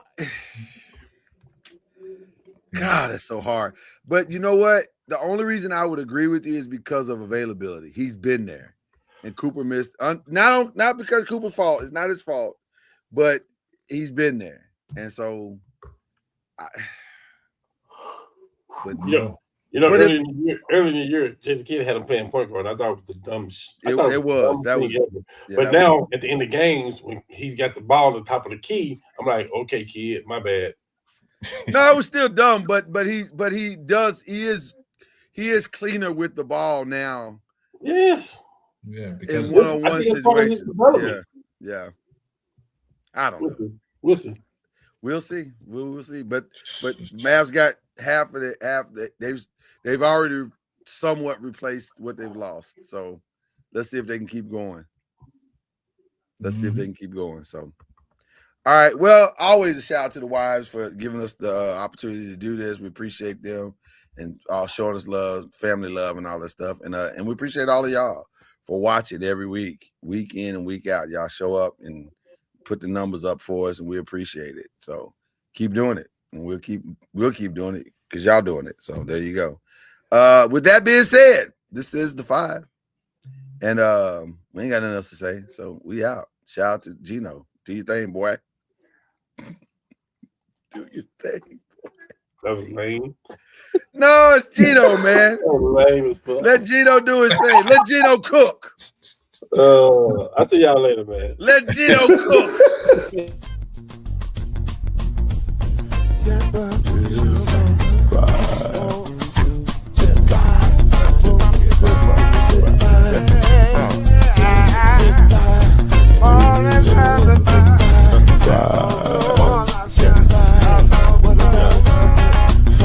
Get you 10 when you're plugging in with the